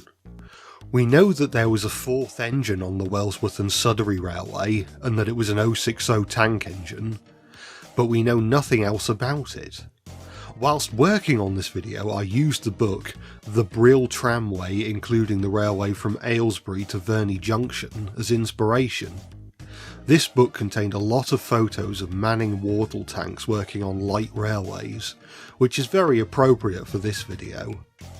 The book also contains a lot of photos of Metropolitan Railway A classes on rural branch lines, and I nearly considered basing number 4 on one of these. But other than the fact that these engines are not 060 tanks, I find it unlikely that the Wellsworth and Suddery's tracks would have been strong enough for this sort of engine. Ultimately, I decided to base number 4 on a Robert Stevenson and Company locomotive, similar to number 2309 Haydock. I wanted number 4 to be an engine with side tanks and no rear coal bunker for one simple reason. This illustration from Dirty Objects. There's an engine coupled to the breakdown train that is probably just a badly drawn Thomas, but I like to think it's a separate engine, and since the illustration takes place at Wellsworth, I like the idea of it being an XW and SR engine. So here's Betty, the railway's number 4. Betty was a happy little engine who was always glad to be alive and steaming. This demeanour of hers didn't win the hearts of Billy or Wesley, whom were overall much more cynical engines. However, she became much more popular with the two of them once they realised that they could palm off the jobs they didn't want to Betty, who was always happy to do any work she was given. Some of the railway staff warned Betty to be cautious, but she didn't understand what the problem was. She just thought that Billy and Wesley were being nice to her. The manager of the railway soon caught on to what was happening when he noticed that Betty's trains were getting longer and longer every day, and so he spoke severely to Billy and Wesley. Betty was still insistent that she could cope with the workload, but the two haughty engines were made to do their fair share of the work. They grumbled about it, but soon stopped when Charlie called them weaklings. Betty went on to work the line for many decades, in later years helping Edward to run his branch line, which is what the Wellsworth and Suddery eventually became. She'd also take the breakdown gang to clear up accidents, and help to bank engines up Gordon's Hill when Edward was busy with other things. If I'm sticking with my idea of the Alsborough branch line engines being the original numbers 7 to 9, Betty could have become the original number 10. It's unknown when she was withdrawn from service, but it would have to have been before or during 1959 when Donald and Douglas arrived and Douglas acquired the number 10. I've drawn Betty leaving Suddery with a train of vans. In the distance we can see Suddery Cathedral. I used Ely Cathedral as inspiration. As far as I understand, this is a bit big for Suddery, although I like the idea of a tiny city having a massive great cathedral.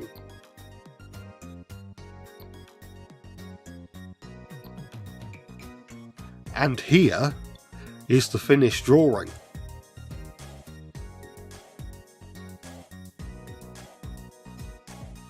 And there we are, all 4 engines of the Wellsworth and Suddery Railway, illustrated and interpreted by me. It's certainly been an interesting ride and probably the biggest challenge so far, but I think it paid off in the end. Let me know what you think by commenting down below. And with that, it's time to move on to one of Sodor's other old railways.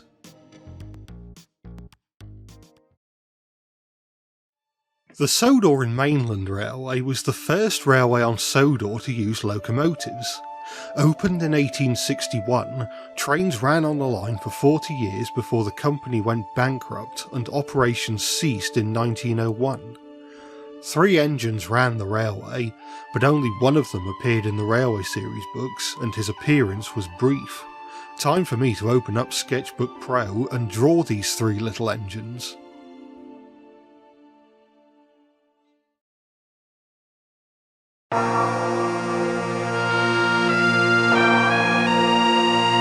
The 3 engines that operated the S&M were all engines of the same class, the Nielsen box tank.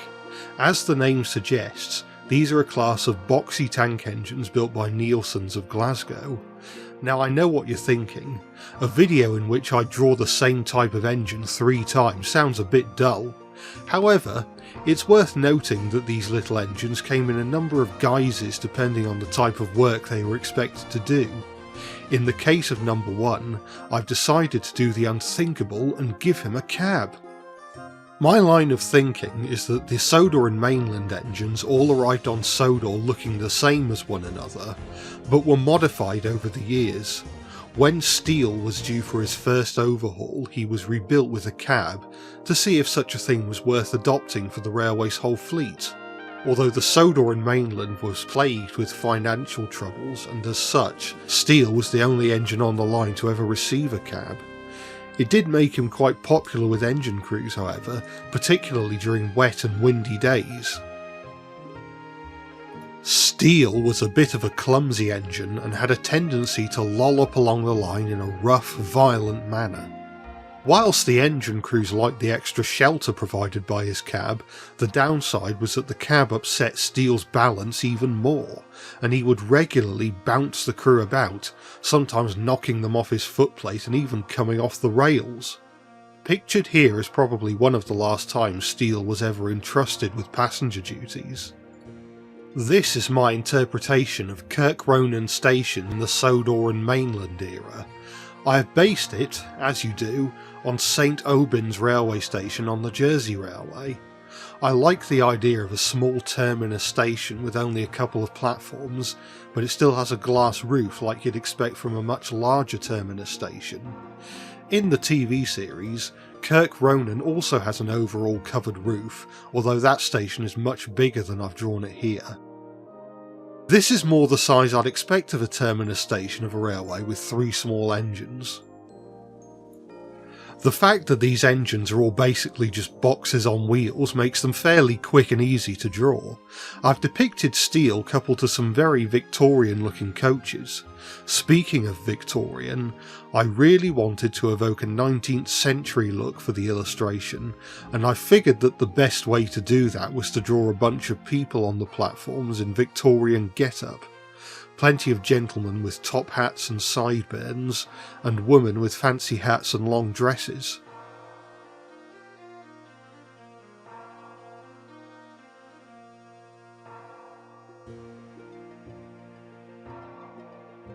With all that said, here is the illustration complete.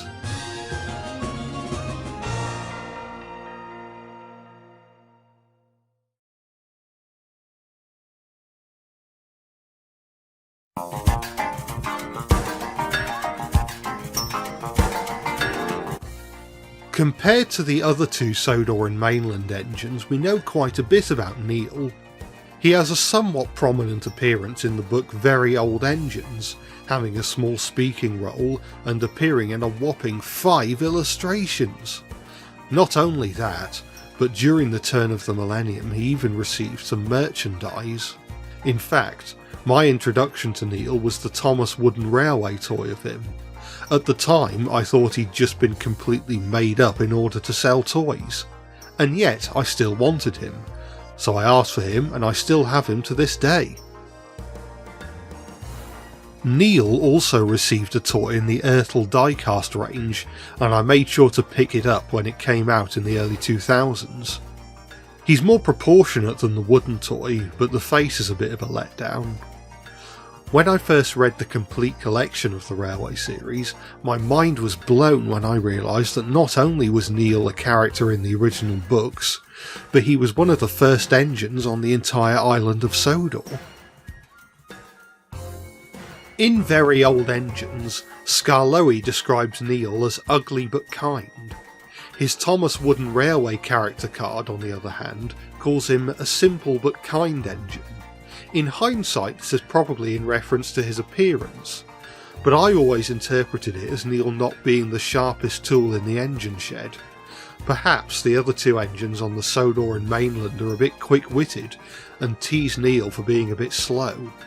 This could make Neil feel a bit small, which is only compounded when numbers 1 and 3 get rebuilds whilst Neil remains in original condition, literally making him the smallest of the 3 engines. This could be why he gets on so well with Skarloey and Rheneas. He knows what it's like to feel small, and wants to be there for the little engines so that they don't go through the same grief as he did. According to Audrey's Railways of Sodor lecture, Neil was eventually sold off to the Crovansgate Mining Company, where he was presumably put to work in one of their quarries. It was for this reason that Neil was able to survive beyond the closure of the Sodor and Mainland Railway, and is thought to still be around today. I like to think that he was eventually preserved, either by the North Western Railway or privately by a group of enthusiasts, and is normally on static display, but is sometimes restored to working order to run special rail tours on his old stomping grounds. Neil enjoys getting to stretch his wheels, but enjoys catching up with Skarloey and Rheneas even more. So much has changed over the past 100 years. I can hardly keep up. You dinna ken how grateful I am to see some familiar faces. Skarloey and Rheneas are equally happy to see Neil when and where they can. Here's Neil pulling a charter service with some vintage coaches, possibly replicas, while Skarloey and Rheneas give him a warm welcome. With all that said, here is the finished drawing.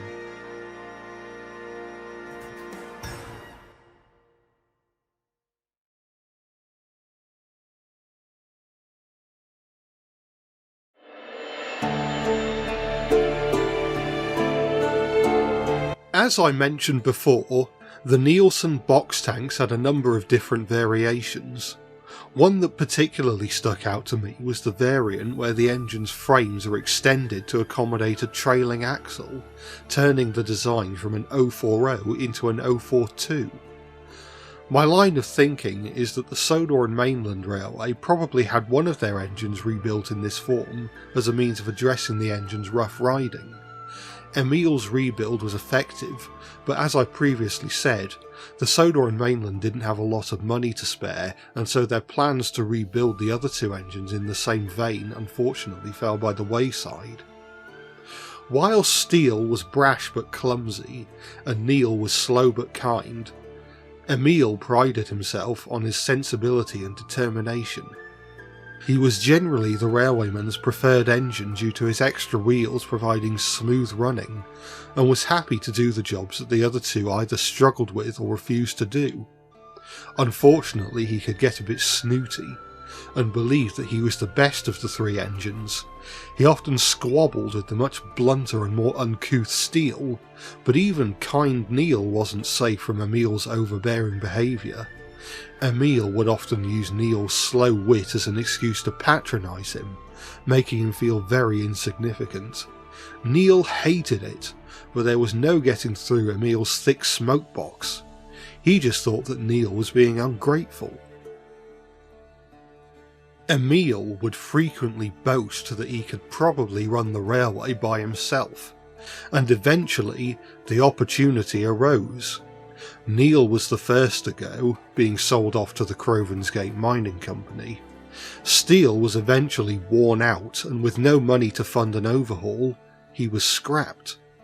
Emil was the last engine on the railway, with nobody else to fall back on for help.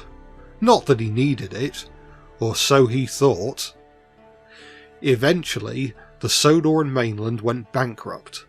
The final train departed from Kirkronan Station in 1901. It was to connect with Skarloey's train at Crovansgate before continuing on to Ballyhoo. Skarloey waited and waited, before his passengers eventually arrived via a stagecoach. Poor Emil had become so worn out that he'd completely given up the ghost before making it to Crovansgate. Neither Skarloey nor Rheneas ever saw him again, and it would be another 13 years before standard gauge engines would return to the former Sodor and Mainland metals. I've drawn Emil in his prime, hauling a set of stone trucks. I've depicted a scene on the outskirts of the town of Rolf's Castle, with the railway going under a road bridge and crossing the Harwin Croker.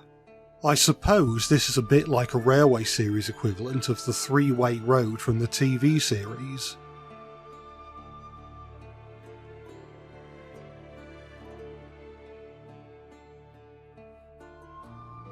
With that said and done, here is the final version of the image.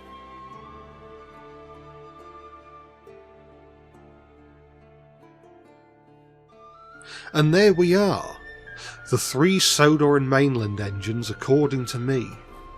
Having three engines of the same design is perhaps a bit limiting, but limitations can drive creativity, and I think I managed to come up with some fairly creative character ideas and designs for the three box tanks. Let me know what you think, and whether or not you had a favourite. And with that, it's time to move on to the last of Sodor's pre-grouping railways. The Tidmouth, Knapford and Elsbridge Light Railway was one of Sodor's old railways, which eventually merged with Sodor's other standard gauge railways to form the North Western Railway in 1914. When the railway opened in 1885 it was operated by horses, but eventually a young Mr Topham Hatt, later to be Sir Topham Hatt, the Fat Controller, designed a series of small locomotives for the line, known as the coffee pots, partially due to their vertical boilers resembling a coffee pot, and their tendency to cough up dirty brown water. These engines never appeared in the books, and were apparently never photographed, but that doesn't mean I can't draw them. Let's give it a go.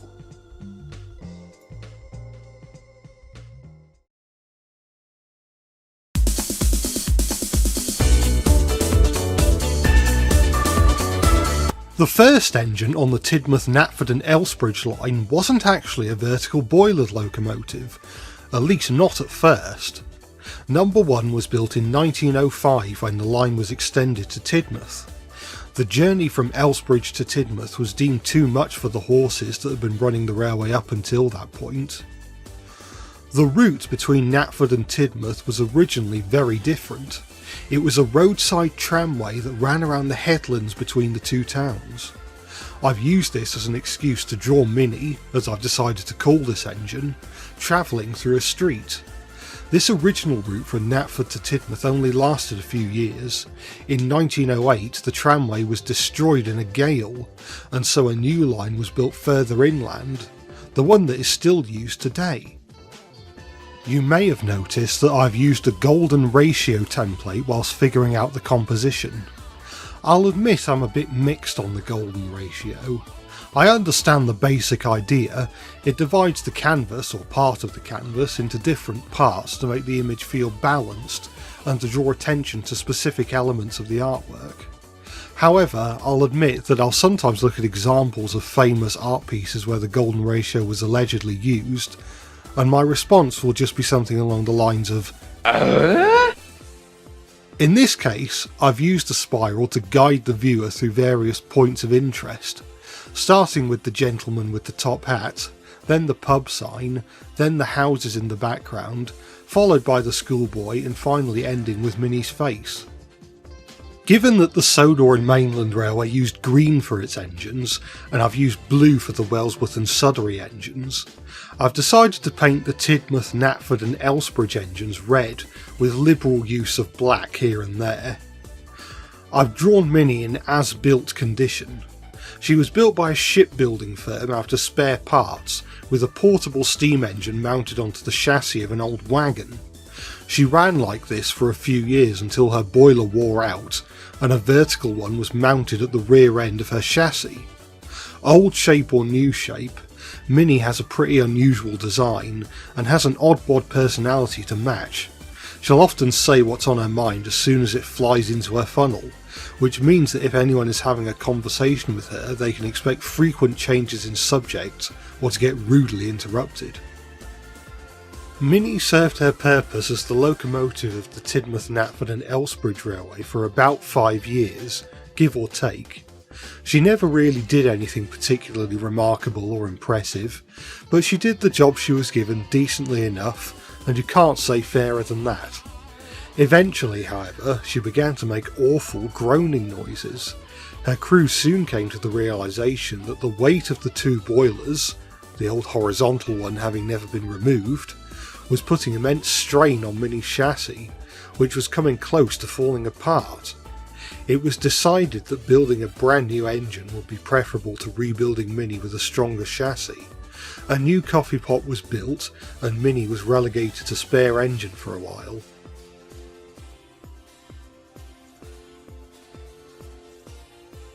With that said and done, here is the finished drawing.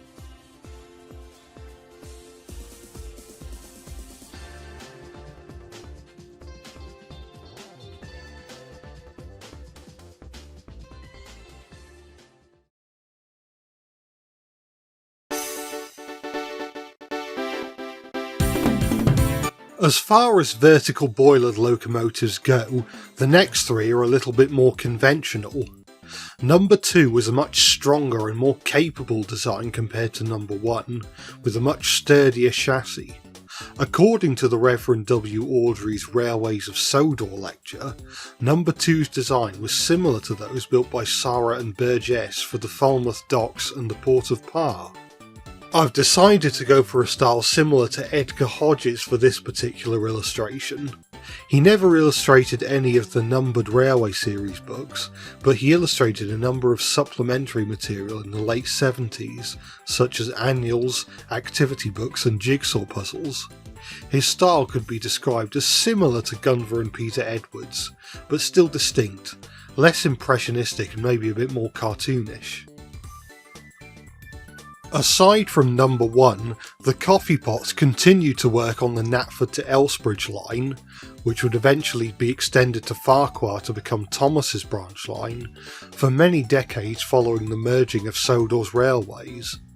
This particular scene shows Thomas reversing into Farquhar sheds, allowing Roger to pass through with his quarry trucks. If you're wondering why Farquhar looks the way it does in this illustration, this is because this particular drawing is set prior to 1953. As this track plan shows, the Farquhar Sheds area was completely different in the years prior. Originally there was only one engine shed, and the line to the quarry didn't travel through the town, originally curving around it. Early illustrations actually do show the quarry tramroad curving away like that, but for the longest time I just assumed that this was Dolby getting it wrong. Turns out that nope, he was drawing it correctly the whole time. I can only apologise. Although Coffee Pots 2 to 4 were stronger than the original number 1, as the years went by their braking abilities began to show their limits. Given how close Thomas and Roger are, I wouldn't be surprised if Roger had overran a signal and has narrowly dodged a collision with Thomas. Luckily, no one was hurt. You'll notice that I've made Roger's face red, unlike the majority of steam engines with grey faces. Some engines in the Railway series books, notably diesel engines, have embedded faces as opposed to a separate grey face, and I think I've figured out the logic behind it.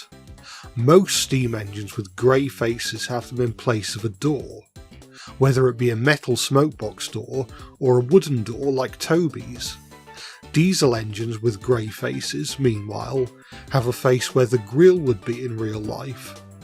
Meanwhile, engines and rolling stock with embedded faces generally don't have a door on the front. The face is just part of the body. So that's what I've done for Roger and the other coffee pots going forward, since their faces are just part of the body.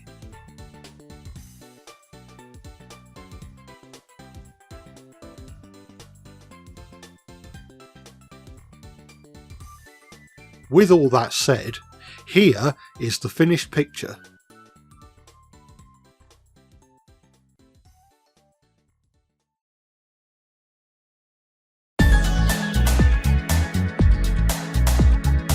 I've decided to draw a shed scene. I don't believe that there is much, if any, documentation regarding the engine sheds of the TK and ELR. The current Tidmouth sheds, in its original form, was originally built in 1925. Knapford didn't get its own shed complex until the 1950s, and I don't think Elsbridge ever had a shed. I've decided to draw what an engine shed complex on the old railway may have looked like, basing it on the sheds at Brill in Buckinghamshire. Number 3 was built to a design similar to number 2, but with an overall covered roof. This makes Beryl, as I've decided to call her, rather popular with the engine crews on rainy days. She doesn't mind at all, for a spot of rain doesn't faze her in the least bit. She often brags about it to Roger, who is far less enthusiastic about wet weather. "You should get a roof like me and be up to date," bragged Beryl. "You'd look far more like a proper engine." "No thank you," replied Roger. "You look less like an engine and more like a brake van. I think I'll stick to my own design, thank you very much." I've got Beryl pulling a series of coaches. These are of a design built by Brown Marshall and Company, who incidentally were the same company who built the original coaches for the Talyllyn Railway. The coaches in the picture are based on a set of coaches made for a railway in South America, but the shipment never took place, instead going to the Lambourne Valley Railway and finally the Selsey tramways. Potentially, one of these coaches may have ended up as the quarryman's coach that makes up part of Toby's vintage train, along with Henrietta, Victoria and Elsie the luggage van. I went and made some slight changes to Beryl's design towards the end, mainly to make her design a bit more symmetrical and to cover her wheels. During the time she was built, there were regulations in place that required roadside tramway engines to have their wheels and machinery concealed, not only to prevent people and animals from being dragged under the wheels, but apparently also in an attempt to stop frightening the horses that may encounter them on the roads. My understanding is that this rule was eventually relaxed when it was discovered that it was the sound, not the appearance of the trams that was startling the horses. I've concealed Beryl's wheels in a somewhat similar manner to a lot of steam trams in the Netherlands, mainly to make her tram skirts distinct from those of Toby and Mavis.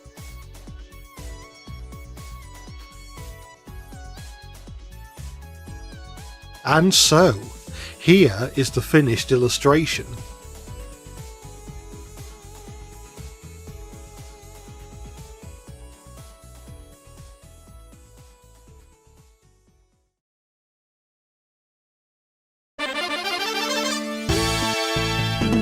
We don't know much about the fourth coffee pot, other than it exists. They were absent from Audrey's Railways of Sodor lecture, most likely having not been conceived at the time. We only know of number 4's existence from a passing mention in the island of Sodor, its people, history and railways. It's possible that we'll eventually get information that completely debunks my interpretation of the character, but for now, this is how I've imagined them. Number 4, aka Danny, is of a similar design to Roger and Beryl, but with a larger boiler and a cab at one end, somewhat resembling a standard gauge version of Chalona with a cab. This is another scene that I've drawn to take place after the merger of Sodor's railways, showing Danny on the quarry tram road. This drawing has a bit of a John Kenny flavour about it, mainly because one of the references I was using was an illustration from Percy's Predicament. I do plan on going all out with the John Kenny style in a later video, so watch this space. Danny lasted longer than the other coffee pots, due to being a bit sturdier and more powerful, but as with their two siblings, their brakes were very much put to the test on the steep gradients of the quarry line. It didn't help that Danny was the sort of engine who didn't really like to ask for help. In their younger years, they feared being laughed at by the other engines, and eventually, as they got older, the fear of being laughed at gave way to fear of being scrapped. In the early 1950s, much to Danny's protests, their quarry tramroad duties were split with Thomas. Danny's duties were diminished even further when Toby arrived and became the designated quarry tramroad engine. It didn't help that Farquhar had appointed a new policeman who was a stickler for the old, rarely enforced law that mandated the use of cowcatchers and side plates. By this point, Danny was only being used for the occasional light shunting duties on busy days. One day they'd had enough, and decided to convince Toby's crew that Toby was tired from all the hard work, and that they should be let out to take the men to the quarry instead. The crew reluctantly agreed, and Danny headed up the tram road with the old quarryman's coach.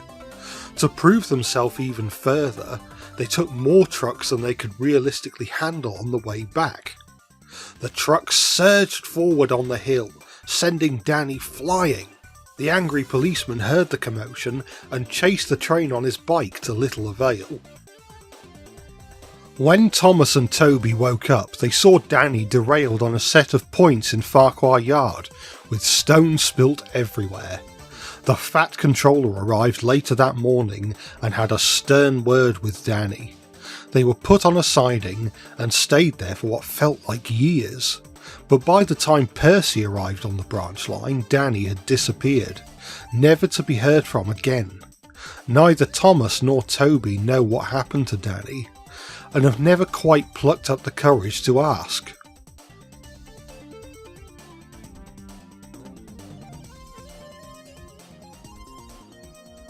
Anyway, here is the completed image.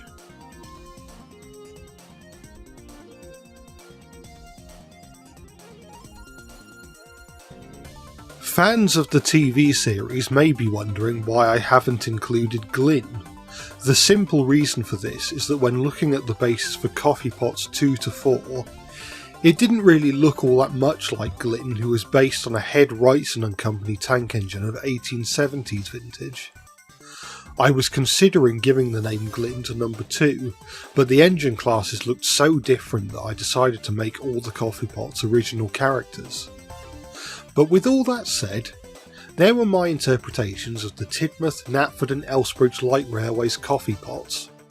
It's been interesting drawing these unconventional locomotives and depicting different environments that I haven't really covered in previous books.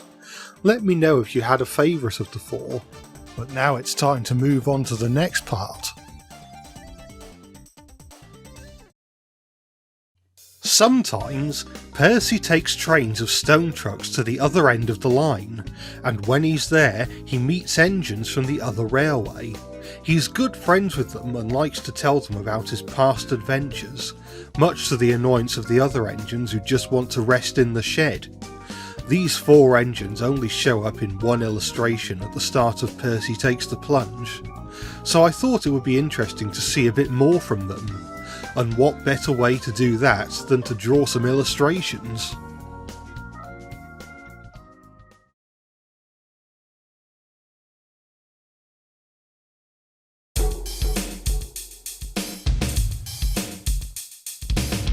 For this video, I've decided to draw the engines in order from top to bottom as we see them in the original art.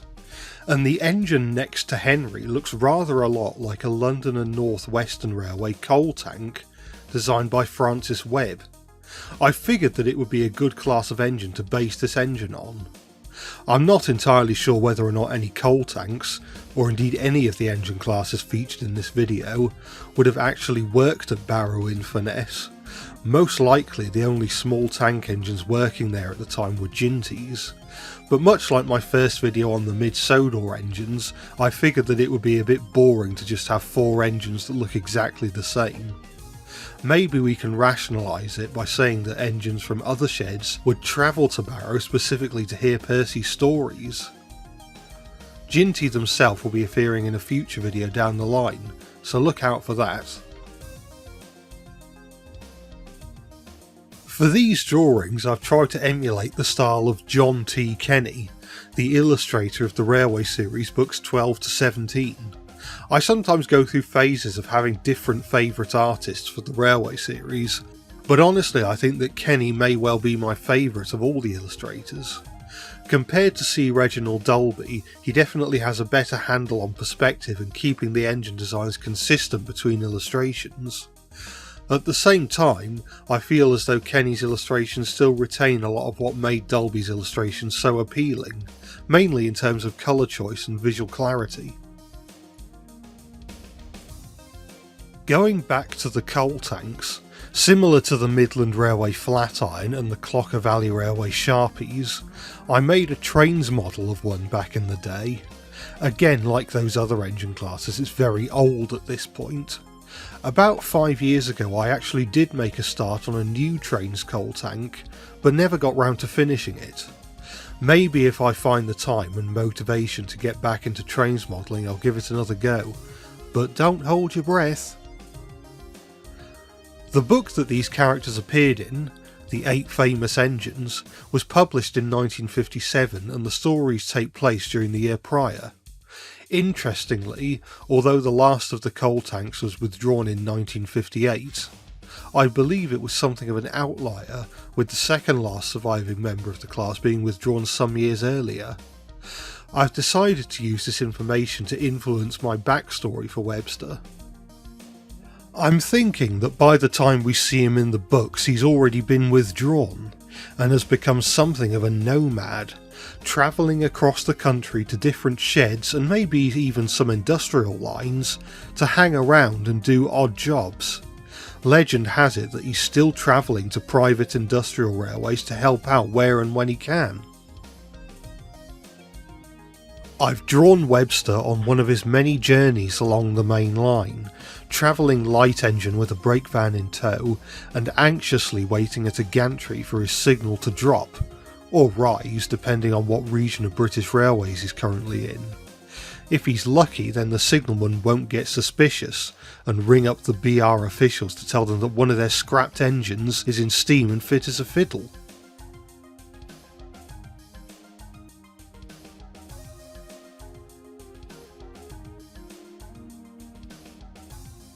With all that said, here is the finished drawing.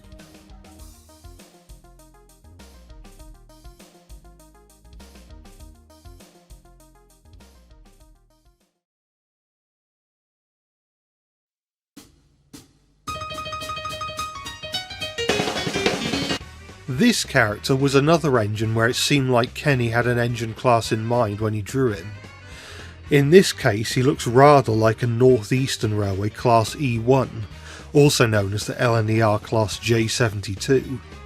This was a rather numerous and ubiquitous class of engine, first appearing in the late 1800s, but was still being built as late as 1951, so for all we know, Ewan here could be as young as 5 years old.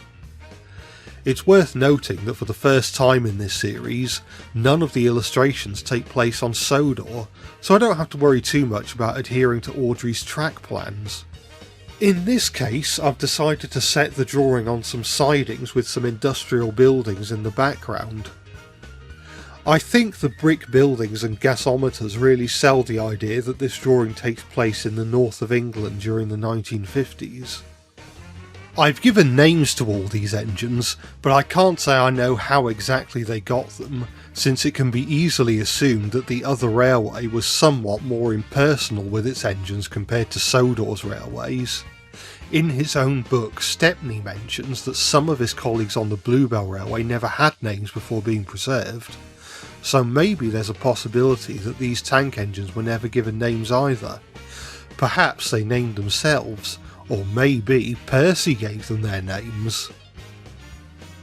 So then, what's your name? Haven't got one. You haven't got a name? Who'd heard of an engine with no name? That just won't do. Nobody ever gave me a name. Just the number 69020 and Class E1. E1? How about Ewan? That sounds better than 69020. Ewan? Hey, I like that. That's settled then. This is my first time drawing Percy in one of these videos, believe it or not. His appearance went through several changes throughout the book's run. If you search hard enough, you'll probably find a fan theory about him being a Time Lord. I've always been partial to John Kenny's design for Percy. Whilst I do like his more realistic portrayal in tramway engines, Kenny's interpretation is more obviously based on Dalby's design for the character, but more consistently drawn.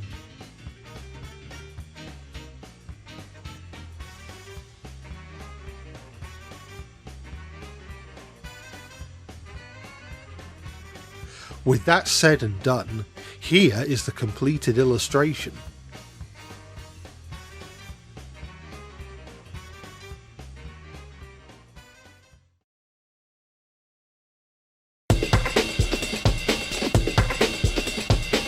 Compared with the first two engines, these last two engines don't appear to be based on anything specific.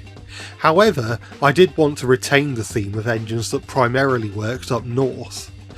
I noticed that the third engine had quite a low rounded cab, which reminded me of the North Eastern Railway Class 290, also known as the LNER J77.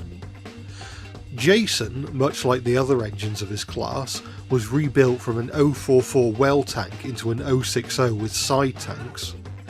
The original bogie tank passenger engines, or BTPs, were originally built between 1874 and 1884, so Jason must be getting on a bit. Despite his age, he can still be cheeky because he's just that sort of engine. Here's Jason on the turntable having a conversation with a somewhat irritated Henry. "So, my mate Percy says you're his friend." "Percy's not my friend, he's just a silly little engine." "He were telling us about the time he travelled through floods in the pouring rain just to bring some children home. What have you done?" "Well, one time some children threw stones at me and so I sneezed at them." "You sneezed at some children? That's your crowning moment? Away, man!" Needless to say, Henry was not pleased. Eventually he would get a true crowning moment when he rescued 2 failed diesels, but Henry never saw Jason afterwards to tell him about his achievement. I didn't really give them the time of day before starting work on this drawing, but the J77s have grown on me quite a bit now. At a glance they just kind of look like your run-of-the-mill 060 tank engine, but the rounded cab and square windows give them a fair amount of character, and the fact that they were rebuilds of much older engines with a completely different appearance adds another layer of interest. I've said this about other engine classes, but it bears repeating. It's a shame that none were preserved. If you haven't noticed already, this is actually the same location that the original illustration of the 4 engines takes place, just at a different angle. I made sure to add some trucks and vans in the yards in the background, ready to be erased for Henry's goods train.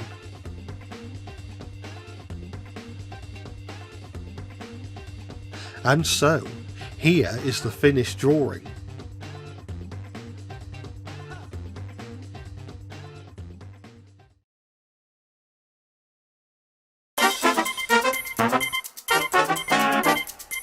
When looking at the illustration, I noticed that the engine on the bottom left doesn't have any side rods connected to his front set of wheels. Now this may be an oversight, but alternatively it could be that this engine has a leading axle. By this point there were no 240 tank engines in service on British Railways aside from the BT Well tank, which worked in the West Country. But I still wanted this engine to be quite small. In the end I went with the Lancashire and Yorkshire Railway Class 5. I have made one change to the Class 5 design to make Horace better match the illustration: the addition of sandboxes on the front of the running board. I had trouble finding 242 tanks, or 442 tanks for that matter, with front sandboxes, or at least ones that would have still been running during the mid to late 50s. Interestingly, James, who is also based on a Lancashire and Yorkshire engine, is derived from a design that did have sandboxes, even though James himself doesn't have them. Maybe these are James's old sandboxes that somehow ended up on Horace. That could be an interesting story idea.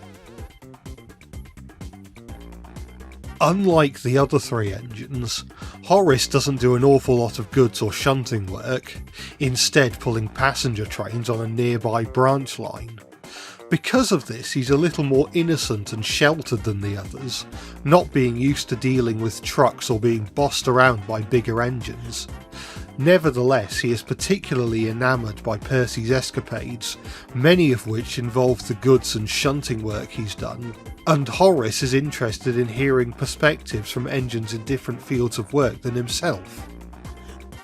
Maybe there's another idea for a story where Horace tries out other jobs, like shunting and freight trains, to see what they're like, with this lack of experience resulting in some messy situations. In the original illustration, we only really see Horace's smokebox, so he might not have had the plain unlined black livery like the other engines. During the BR era, the Class 5s wore lined black, and so that's how I've decided to draw him. I've chosen to draw Horace on his branch line, somewhere in the north of England. He's travelling through some fields with a couple of coaches behind him. I thought I was done at one point, but when seeing it again after a while I thought it could do with some extra details and touch-ups, so I made some final changes.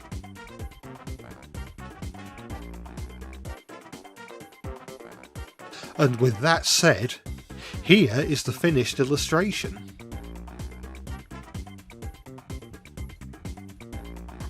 And so, there were the 4 Mainland engines that Percy made friends with.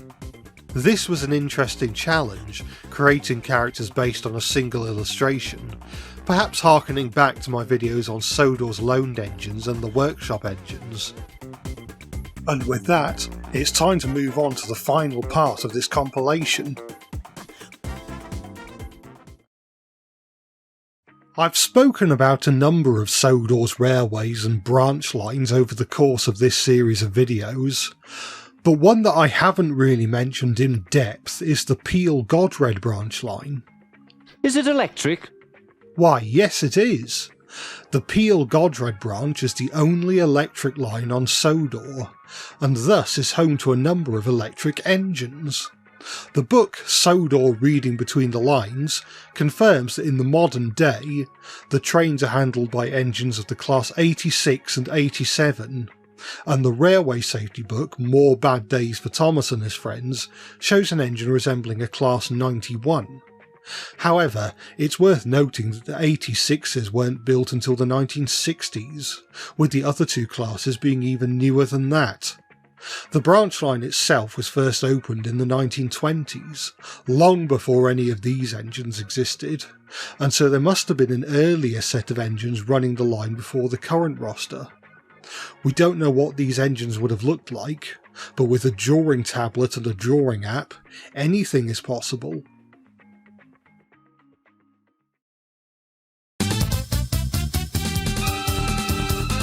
The first question when designing these engines was, what should they be based on? The primary user of overhead electric locomotives in the UK at the time was the North Eastern Railway. However, it's worth noting that the railway's larger electric engines were built at the railway's own Darlington works, and thus couldn't be bought by just anyone. The EF1 and EB1 remained in use until 1951 and 1964 respectively, but the EE1, of which there was only one produced, was withdrawn in 1923 and stored until 1950, at which point it was scrapped. Its withdrawal date could line up with the Peel-Godred line's opening. However, I personally believe that the EE1 was likely too big for what the NWR needed. The NER's other electric engine was the ES1. These were outsourced to British Thomson Houston and the Brush Locomotive Works. So I put that class into consideration. Given that these engines work a branch line, it may make some sense for them to be small. However, it's worth noting that their top speed is a mere 27 miles an hour. Ultimately, I came to the decision that the Peel-Godred engines should share their DNA with industrial electric locomotives, first built by Siemens of Germany in the Edwardian era for the Harton Coal Company, with later examples being built by a variety of British manufacturers. It's possible that the NWR approached one of these companies to build a set of electric locos of a bespoke design for mixed traffic branch line work, resulting in something that maybe looks like a cross between the Harton locomotives and the EF1. The first 2 engines on the line were Eli and his sister Electra. They arrived on Sodor in 1922 in preparation for the opening of the line. Now, it's often theorised that in the North Western Railway's earlier years, blue was the colour for passenger engines, whereas red was the colour for mixed traffic engines. So I'm thinking that the 2 engines probably entered service in a red livery. Despite their official status as mixed traffic engines, Eli and Electra are primarily goods engines. They would deliver trains of coal to the power station and, once the Sodor Aluminium Company was established, they would bring trains of aluminium oxide to their works. General goods and mail trains were also their responsibility. On top of this, during the early days of the line, they would handle passenger trains. Eli has something of an electric personality. Lively, charismatic and a bit rebellious. He's interested in technology and gets excited about technological advancements even if he doesn't fully understand them. His driver would sometimes let Eli listen to his portable radio, and when television became the hot new thing, Eli was keen to learn more about it, often asking station staff about the latest TV shows and the like. With all that said, here is the finished picture.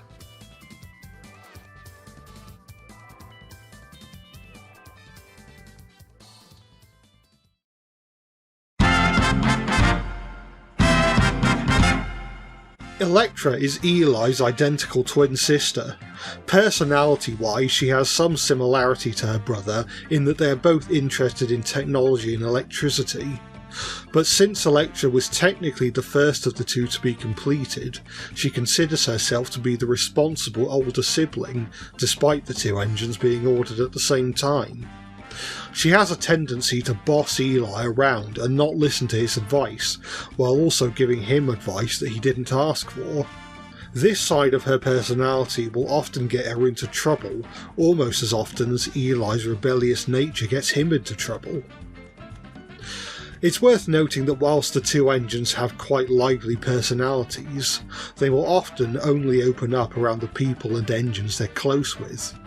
They have a tendency to mask when around people and engines they don't know or only know a little. To the Godred engines, the steam engines are casual acquaintances at best, and so have a tendency to behave a bit flatly when around them. This gives the impression to most of the steam engines that they are dull and lack personality, even though this isn't necessarily the case. An exception to this rule is the Fell engines, which the electric engines are quite friendly with. I've painted Electra into a green livery. Like I said before, the two engines were originally both red, but in the days before the NWR began numbering their engines, this caused some problems. The two engines were often mistaken for one another, particularly in the early days when most of the railwaymen didn't quite understand electric engines. They were used to being around steam engines and didn't quite understand the ins and outs of these newfangled locomotives. This annoyed Eli and Electra, who were quite proud of their individuality. Furthermore, the fact that they were hard for the layman to distinguish made it easy for mistakes to occur. Engines would sometimes get directed to the wrong station platform, or the drivers would enter the cab of the wrong engine, etc. The decision was ultimately taken to give the engines different colour schemes, and Electra chose green. Eli and Electra were withdrawn from regular service around the mid-1960s to late 1970s, when two engines resembling the Class 86 and 87 were brought in to do the majority of the line's goods work. However, they were preserved and are sometimes brought out of retirement for heritage rail tours. I like to think that Godred has a museum of science and technology, and that these two engines can normally be seen there. And so, here is the completed illustration.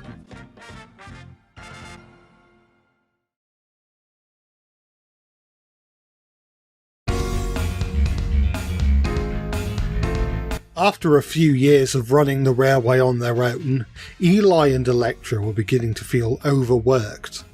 The decision was soon made to order another engine for the branch line's passenger services.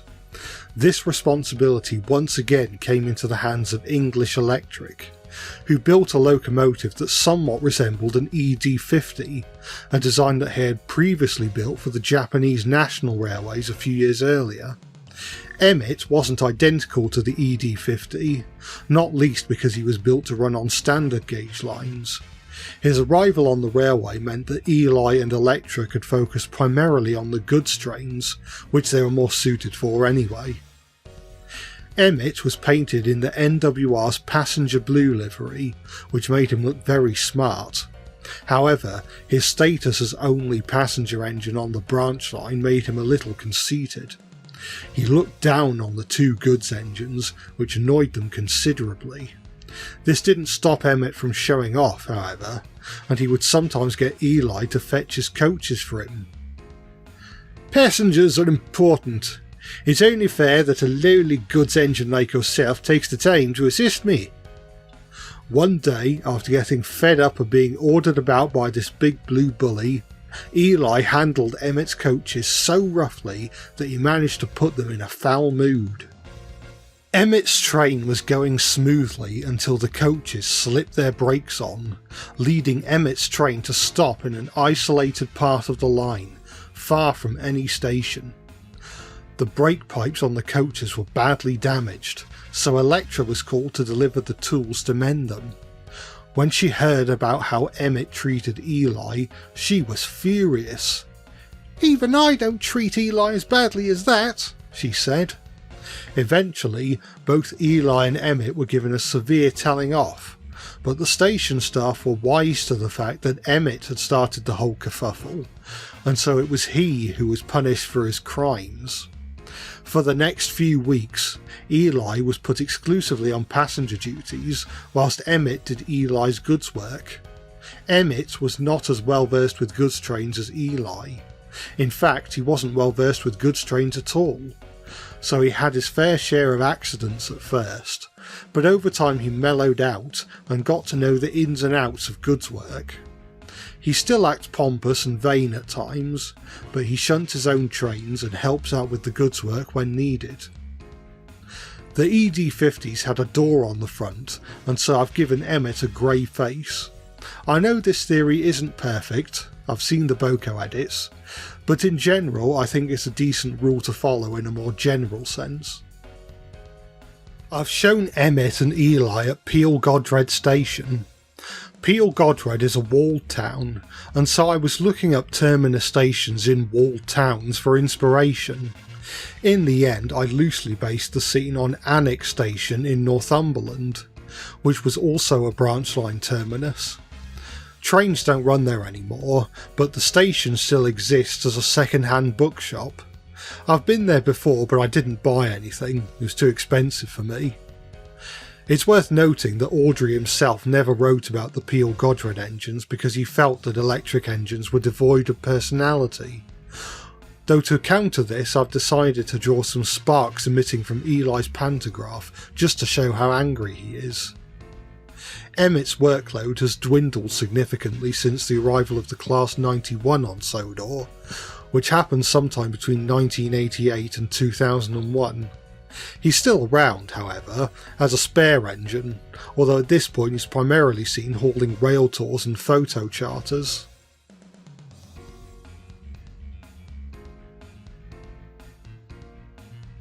And so, here is the completed image.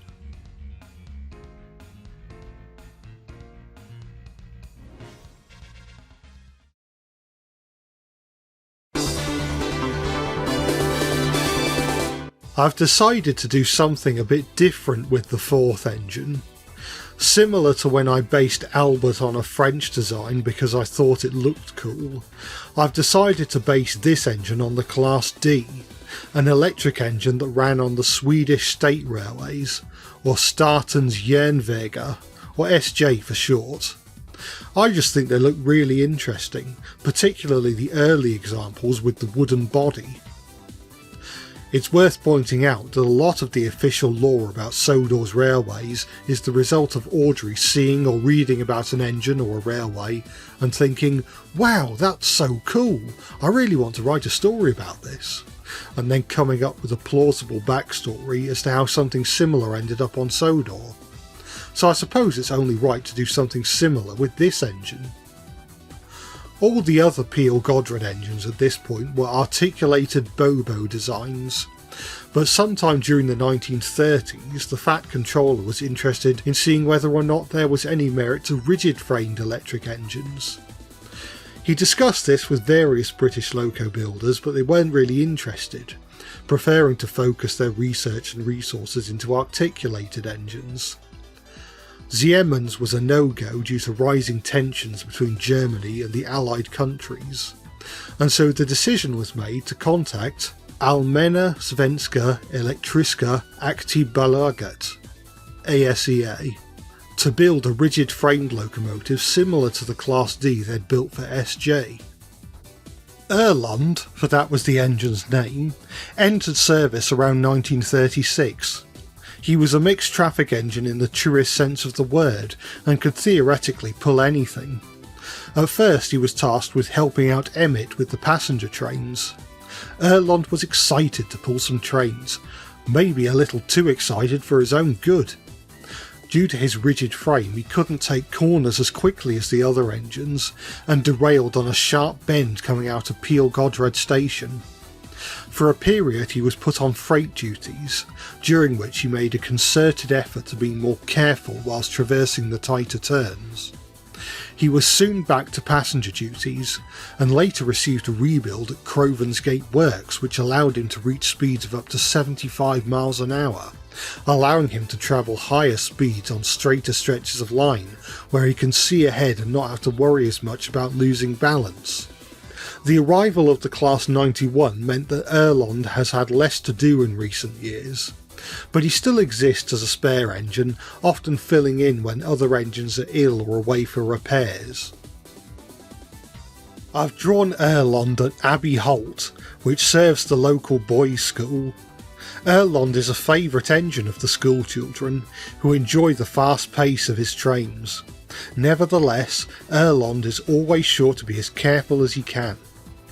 I've retained a varnished wooden body that most of the D-classes had earlier on. Out of context, this might look like another one of my combining random engines videos, since this kind of looks like the secret love child of Toby and Etienne. I've made a couple of differences to Erlund versus the other D-classes.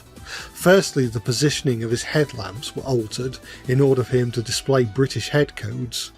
Secondly, rather than the red diagonal guards below his buffer beam, I've given him the same grey U-shaped guards that the other Peel Godred engines have.